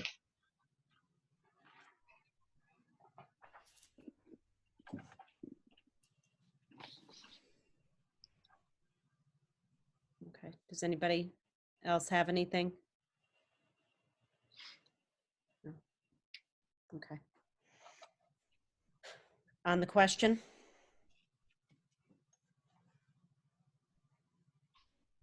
And that's not what I. Yeah, need a second. Roll call. Okay. Mrs. Yanni? Yes. Ms. Cruz? Yes. Ms. Fox? Yes. Ms. Hume? Yes. Mr. Malloy? Yes. Mr. McAndrew? Yes. Mr. Schuster? No. Mrs. Welby? Yes. Ms. Martin? No. 7 affirmative, 2 negative, motion passes. E11. To the members of the Board of Directors of the School District of the City of Scranton, the Superintendent of Schools and the Budget and Finance Committee recommends the following. Whereas the School District of the City of Scranton has budgeted to sell the 2019 delinquent real estate tax claims, and whereas the request for proposals were sought publicly for the sale of such claims, and whereas a proposal was received from Municipal Revenue Services, and whereas the district has determined as sale of 85% of the qualified tax claims in the amount of $5,615,162.98 to be the most beneficial option for the district. Therefore, be it resolved, the Scranton School Board of Directors approves the sale of the 2019 delinquent tax claims to Municipal Revenue Services per the attached resolution. Approval is subject to the review and approval of the district solicitor. Respectfully submitted. Second. On the question? Roll call. Ms. Cruz? Yes. Ms. Fox? Yes. Ms. Hume? Yes. Mr. Malloy? Yes. Mr. McAndrew? Yes. Mr. Schuster? Yes. Mrs. Welby? Yes. Mrs. Yanni? Yes. Ms. Martin? Yes. 9 affirmative. E12. It is the resolution of the superintendent and the Budget and Finance Committee that the following resolution be approved. Whereas the Scranton School Board had previously authorized Val Bridge Property Advisors to prepare an appraisal of 345 Wyoming Avenue at a cost of $4,500. And whereas the updated proposal has increased by $1,000 due to the nature of the claim from a standard market value challenge to a uniformity challenge. Therefore, be it resolved, the Scranton School District Board of Directors approves the amended proposal at a cost of $5,500. Respectfully submitted. Have a second? Second. On the question? On the question. Yeah, go ahead. Go ahead, Mrs. Yanni. I just have to say, I don't understand what a standard market value challenge to a uniformity challenge is. So if Pat could just explain that. John, do you mind taking this? I mean, my understanding is they're not just looking at that property, they'd be looking at how it is assessed and if it's been assessed uniform to other properties in the area, I believe. Well, am I on mute or not? No, you're on. You did a great job, Pat. That's exactly what it is.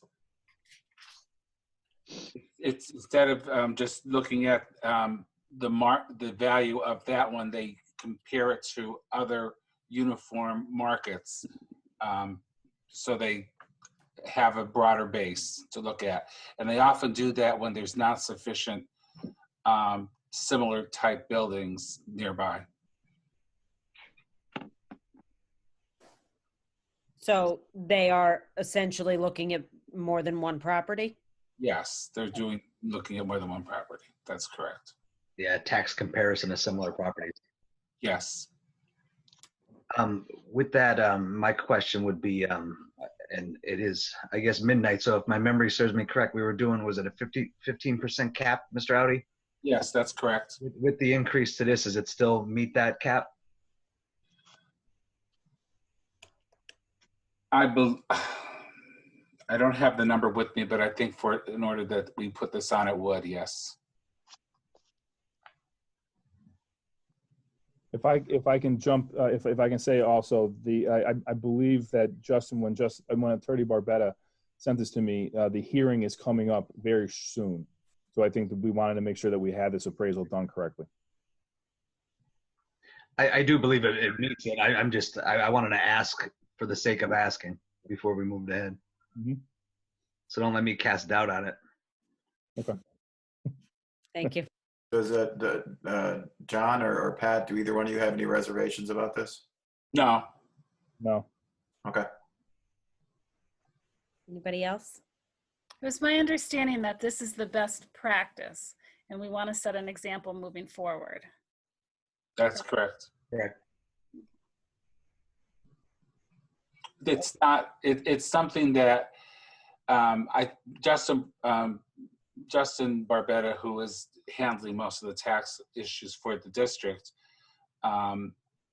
believes that in doing this, it'll set a standard that the rest of the community that handles these things will say that, understand that we know what we're doing and that we are doing it properly and we will not be taken advantage of.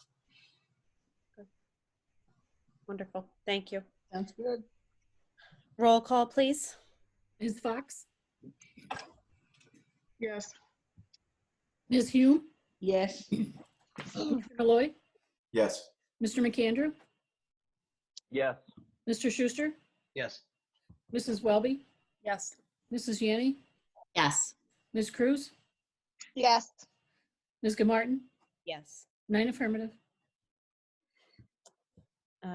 Community Relations Director Fox, C1.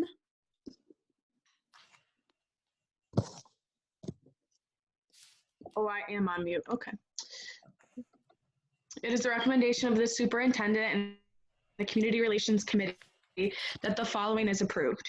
Whereas the IHM Friends of the Poor will be conducting its annual Easter food distribution on Tuesday, April 7, 2020 at Scranton High School, and whereas the Scranton Police Department will be assisting Friends of the Poor and will need access to the grounds from 6 a.m. through 6 p.m., and whereas this food drive is expected to draw more than 2,000 families, and the Scranton Police Department will handle all traffic patterns, and the public would be prohibited from accessing the school. And therefore, be it resolved, the Scranton School Board approves the use of Scranton High School grounds and will waive the fee schedule in light of the current crisis of the pandemic. Respectfully submitted. May I have a second? Second. On the question?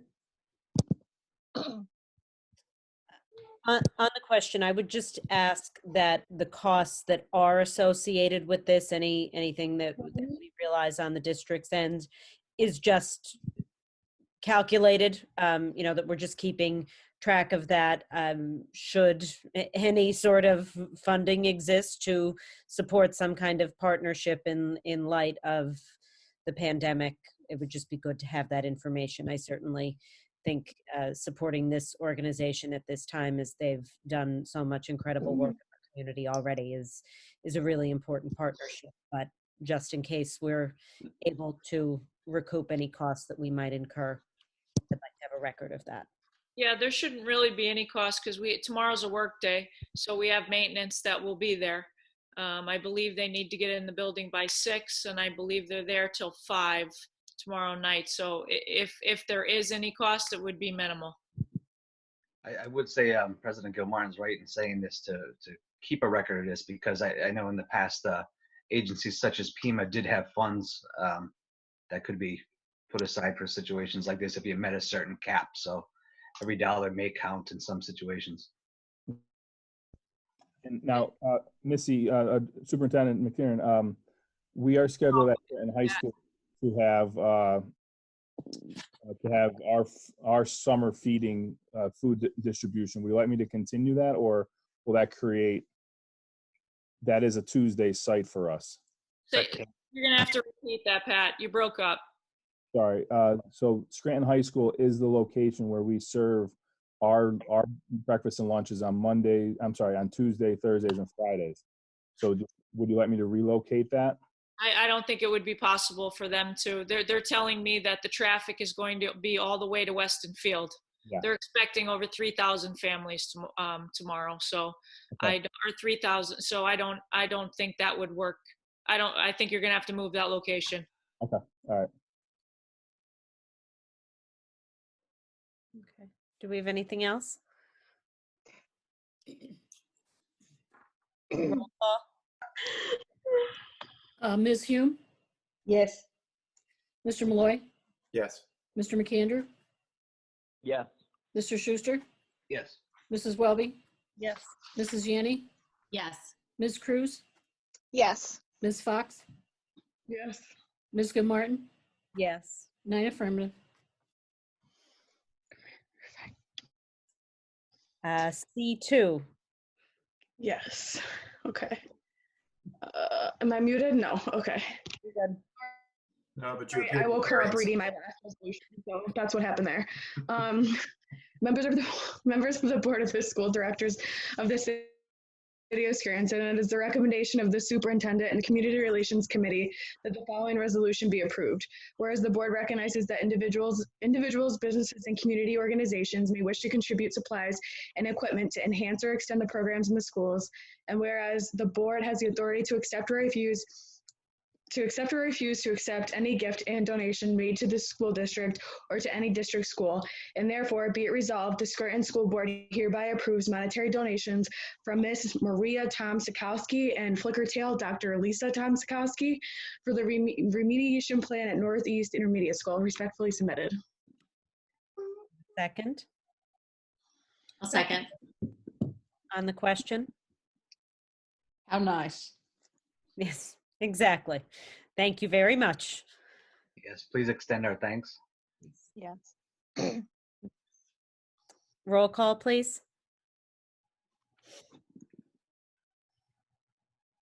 Ginny, you're muted. Sorry about that. Mr. Malloy, Yes. Mr. McAndrew, Yes. Mr. Schuster, Yes. Mrs. Welby, Yes. Mrs. Yanni, Yes. Ms. Cruz, Yes. Ms. Fox, Yes. Ms. Hume, Yes. Ms. Good Martin, Yes. 9 affirmative.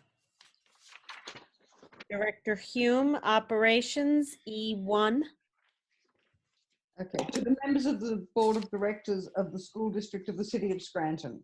The Superintendent of Schools and the Operations Committee recommends the following. Whereas the Scranton School District has incurred costs related to the environmental testing and remediation of the district's buildings. And whereas since the prior meeting, the district has been invoiced $137,661.14 for environmental testing, remediation, and other costs per the attached list. Therefore, be it resolved, the school board of the school district of the City of Scranton approves the payment of the attached environmental testing, remediation, and other costs from the district's capital project fund. Respectfully submitted. May I have a second? Second. I'll second. Gretchen. On the question? On the question, just to clarify, this is for work in several buildings, but is not the end of the costs associated with this remediation work, correct? That is correct. On the question as well, I mean, I think I see Guzik and Associates on this invoice, correct? Yes, you do. The invoice date is the 4th of the 6th. No, that's the date that. Oh, but, before okay, 6. fine. But so it's February, the invoice date. That's correct. Presumably this was all work that was completed before we parted ways with them. Yes, and one of those is the bid specifications development that for the summer projects that we would like to complete. Okay. I'm sorry, I didn't hear that last part. And so the one invoice is for the bid specification development which is for the work for the summer. If Mr. Doherty is available, he may be able to give you a little bit more detail on that. We did. We had, when they were still our consultant, we had engaged them to prepare our bid specifications for the summer work. And that was prior to us severing service with them. So we're going to pay them $9,116.25 for bidding work that they're not going to do, and that we ultimately severed our relationship with them over. They had prepared the specifications that are going to go out for bid. And are we still using those specifications? They're in the hands of Cacciardi right now to be reviewed. But, Okay. but yes, I mean I have no reason to believe that they're not accurate. Well, forgive me, Mr. Doherty, but given the fact that they missed so many things. Oh no, they're with Cacciardi right now being reviewed. So Cacciardi will redo the work. Not redo it, they're going to review it. Okay. I just grudgingly don't want to give them any money, but I'm trying to think of reasons not to. I mean, if yourself or Mr. Malloy would like to hold off on this possibly until after it's reviewed to release the payment. That's completely your decision. I mean, I'm not here advocating for them at all. Oh. That's completely your call. From a legal standpoint, would we, not to certainly to pit one firm against another, but would we have a leg to stand on if these documents were reviewed and the work was not as it should have been? There's always a possibility. It would be hard to tell. I mean, if they were completely out of line and completely incorrect and completely wrong, then obviously we wouldn't want to pay for work that's so out of whack. I do recall, now maybe I'm speaking out of turn, but I do recall hearing at some point that the specifications are pretty straightforward, and I don't think that we're going to find that situation. But again, I can't speak to directly. I shouldn't have even suggested that. So in the interest probably of not complicating our already complicated lives already by picking another fight with another group of people, perhaps I'll just hold my nose and be quiet. I mean, I don't know if this is my call, but I mean, I don't see a reason if we do postpone it until the next meeting. I mean, until it is reviewed. I mean, because, my goal is to hopefully get the bid packages out this week, because we're going to have to appoint people to those jobs if we actually want them completed over the summer. And we don't want to delay that. And if we hold up on paying them. No, that'll come up for your approval, hopefully at the next meeting. Yeah. But we have the work, so delaying the payment is petty. The timeline. I mean, we could move to separate the question here, pull that off, and table that if we so choose. I guess once we use the work, we've pretty much accepted the work. And if we've accepted the work, we've accepted, I would have thought, an obligation to pay for it. Between now and the next meeting, will the work have been reviewed, Mr. Doherty?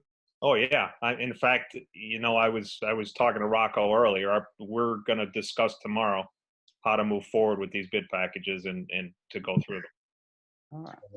I mean, I will make a motion to divide the question, pulling off item 16300 from February 26, 2020. I'll second that. On the question? Yeah. I think I need to understand that more. So Tom, explain to me what you're doing there. You're pulling that out. Why? Because we would want to withhold that 9,000?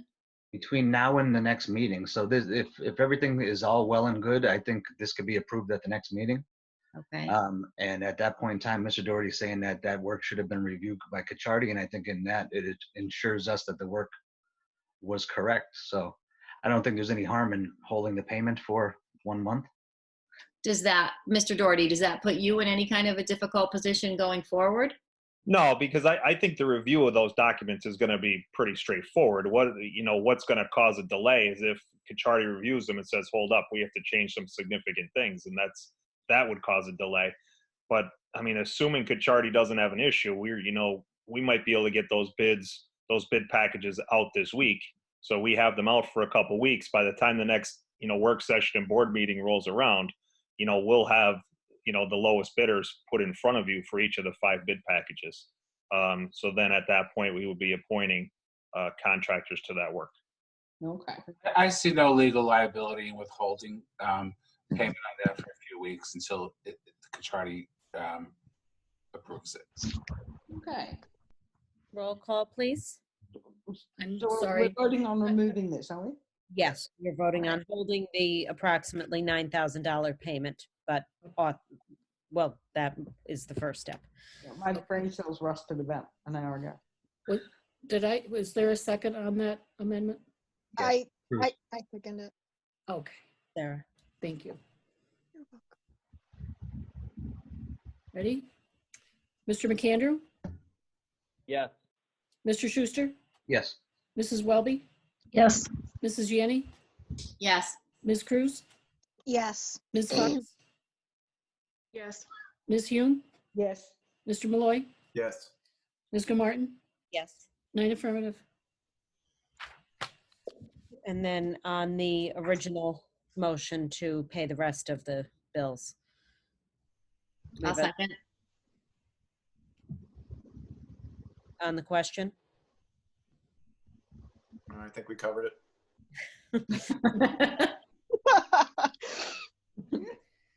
Roll call, please. Mr. Schuster? Yes. Mrs. Welby? Yes. Mrs. Yanni? Yes. Ms. Cruz? Yes. Ms. Fox? Yes. Ms. Hume? Yes. Mr. Malloy? Yes. Mr. McAndrew? Yes. Ms. Martin? Yes. 9 affirmative. E2. Members of the Board of School Directors of the City of Scranton. It is the recommendation of the Superintendent and the Operations Committee that the following resolution be approved. Whereas Palumbo Group has conducted a study evaluating the condition of the porticos at Northeast Intermediate School, offering structural recommendations. And whereas the Palumbo Group has recommended specific repairs for the porticos. And therefore be it resolved, the Scranton School Board hereby approves the Palumbo Group to provide the documentation for design and bidding for Northeast Intermediate School for portico repairs. The Palumbo Group shall coordinate with Greenman Peterson, structural engineers, to generate the documentation required for public bid and/or solicit proposals. Proposal calls for a cost not to exceed $6,625, respectfully submitted. Second. I'll second. Thank you. On the question? Roll call? Mrs. Welby? Yes. Mrs. Yanni?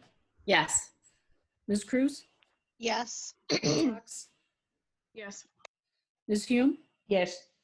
Mr. Malloy? Yes. Mr. McAndrew? Yes. Mr. Schuster? Yes. Ms. Martin? Yes. 9 affirmative.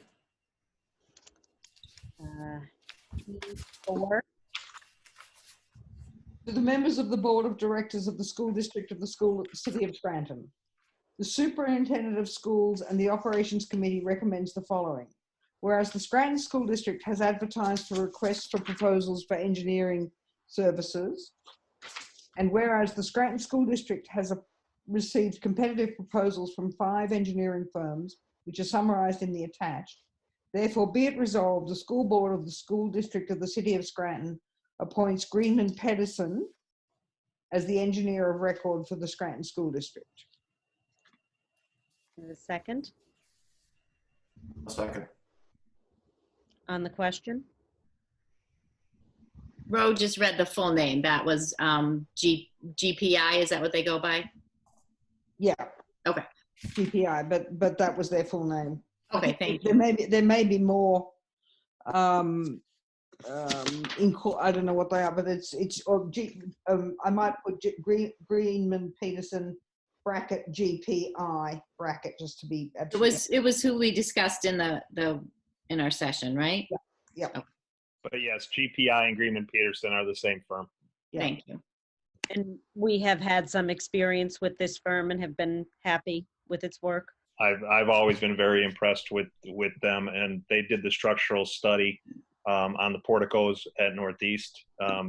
That's also who we met with initially when discussing the sprinkler system at Scranton High, because there's not a lot of engineering firms that have that level of expertise. GPI, they have, I believe they have multiple sites that they have. Every engineering need we're going to come across, they have a specialist, that could handle that in-house. Thank you. Wonderful. Roll call, please. Mrs. Janney, Yes. Ms. Cruz, Yes. Ms. Fox, Ms. Fox, You're muted. I'm sorry, Ms. Hume, Yes. Mr. Malloy, Yes. Mr. McAndrew, Yes. Mr. Schuster, Yes. Mrs. Welby, Yes. Ms. Martin, Yes. 9 affirmative. Mr. Schuster, personnel. To the members of the Board of School Directors of the City of Scranton, it is the recommendation of the Personnel Committee that the attached list of appointments, assignments, resignations, leaves of absences, and professional contracts is approved. Appointments are effective upon receipt of proper criminal records, immigration, and medical and child abuse reports. Salaries are in accordance with the collective bargaining agreements. Respectfully submitted. Second. I'll second. On the question? On the question, there are about 7 people here retiring. I certainly would like to acknowledge their contributions to the district and their service to our students. And I'd also appreciate if we could just have an explanation of the coaching positions. It was explained very simply to us earlier this evening, but why we would need to put them in place right now. The coaching positions, first of all, good morning, everyone. The coaching positions, a little levity even at this hour. Per Act 13 of 2020, which was signed into law recently, and we confirmed with Mr. Audi on this, anybody who was working as of March 13th should be paid no more or no less than what they would have received should the pandemic not have occurred.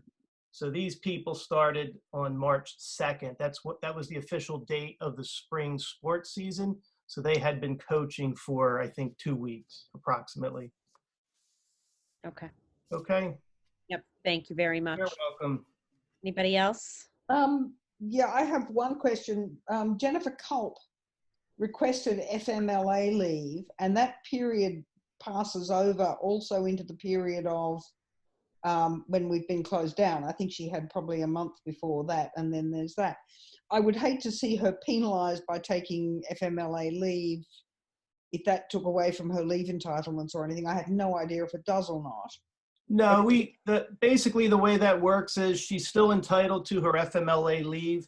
I believe the 2 weeks that we were closed would not be counted against her FMLA leave. She could add 2 weeks on to the end of, what does it say there? I think it's April 29th. So she could add 2 weeks on to the end to that, and I can communicate that to her.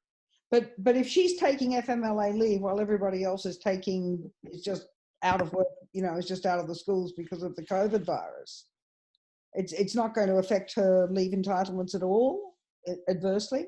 No, it seems to me that the only FMLA leave she should be taking should be from the 12th of the 2nd through to the date that we close the schools. Well, no, because our teachers are working now, right? They're working, Okay. Right. So anybody who had previously been on a leave, or was about to start a leave, they can take that leave of absence.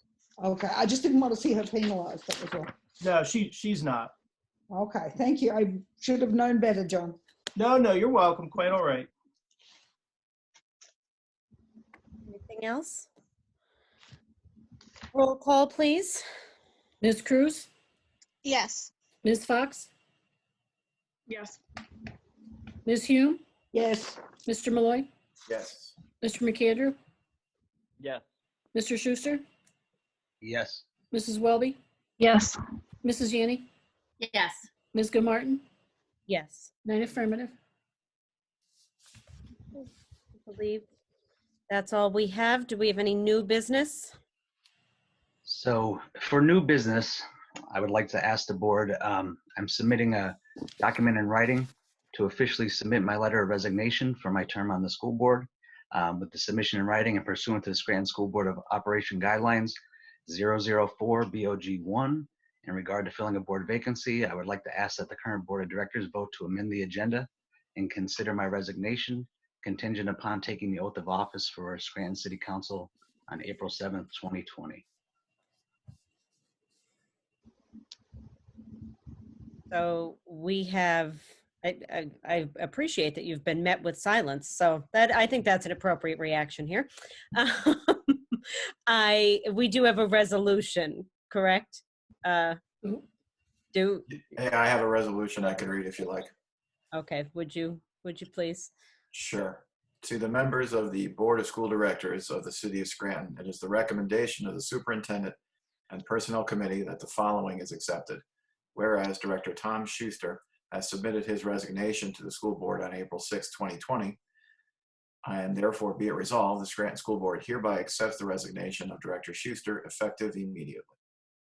Respectfully submitted, Jim Malloy, Personnel Committee. May I have a second, please? No. No.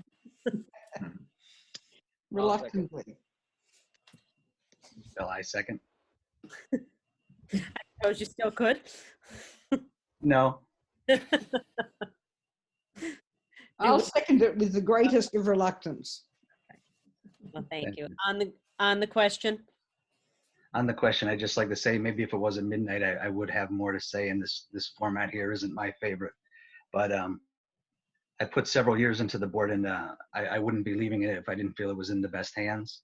I do feel there's a team here that's ready to move the district forward, get us into financial solvency, and get us to that point where we could start making, start improving the academics of this district and move the city and the district forward. And thank you, guys. Well, thank you, Tom. Thank you. Thank you, Tom. Thanks, Tom. Good luck. Dr. Finan, correct? Good luck, Tom. Thanks, Tom. Catherine, were you asking a question? Yes, I was just confirming that this was approved by Dr. Finan. Since we are in recovery, she does have to approve it, correct? Yes, Tom and I had a really nice chat, and I told him it was our great loss, but the city's gain. So I'm hoping that he will look for opportunities to work with us. It is a sad morning to lose Tom, but I think he's right. You're a strong group, and with Katie at the lead, I think we'll be in good hands. So we'll work together with the city. Good luck, Tom. Thank you. Good luck. Good luck. Thank you, Tom. Good luck. It was great working with you here. Thank you. Well, you're all being very gracious, so I don't have to be. So thanks, everybody. I appreciate that support. Props to you for staying in this meeting. I would have resigned before the meeting. Yes, that's dedication. That was classy. That was really That was classy. Tom. Yeah. Mhm. That is a very good point, Gretchen. I do appreciate that Mr. Schuster has been with us to the bitter end here this evening, and you're absolutely right. That is not always the way it's been handled, and So you'll resign and then you'll take the oath of office in the same day. Good point. On about an hour and a half sleep. I think probably, though, we should all go to council tomorrow and have a lot to say just to make them understand. I'll watch. I'm not going. I was thinking of, even if I can get away from my homeschooling duties, I was thinking of driving my car past as you stood on the steps of City Hall. Good. Well, thank you again. And they're getting a good teammate there. So best of luck to you. Thank you. With that, I do have a second here, correct? Yes? Yes. Yes. Okay. Roll call, please. Ms. Cruz? No. Ms. Fox? Yes. Ms. Hume? Yes, reluctantly. Mr. Malloy? Yes. Mr. McAndrew? Yes. Mr. Schuster? Yes. Mrs. Welby? Yes. Mrs. Yanni? Thank you for your service, Tom. Yes. Thank you. Ms. Gilmartin? Yes. I have 8 affirmative and 1 negative. And Tom, I just want to say thank you for all of your support. I'm seeing another one leave. But like you said, you're leaving me in good hands. So, but thank you. Yes, I am. I believe that 100%. So thank you, Jenny. Thank you, Pat. Thank you, Missy. I'm looking through here. Mr. Audi, very nice to work with you. And thank you, guys. Thanks, Tom. We Good luck. appreciate Thanks, Tom. your support. Luck. Good luck to you. Dr. Feynman, Good luck, Tom. Thank you. Good luck. thank you. Mr. Ketchum. Thanks, Tom. Good luck. So do we have anything else for the good of the order here? I'd like to make a motion to nominate for the office of Vice President, Director Catherine Fox. I'll second that. On the question?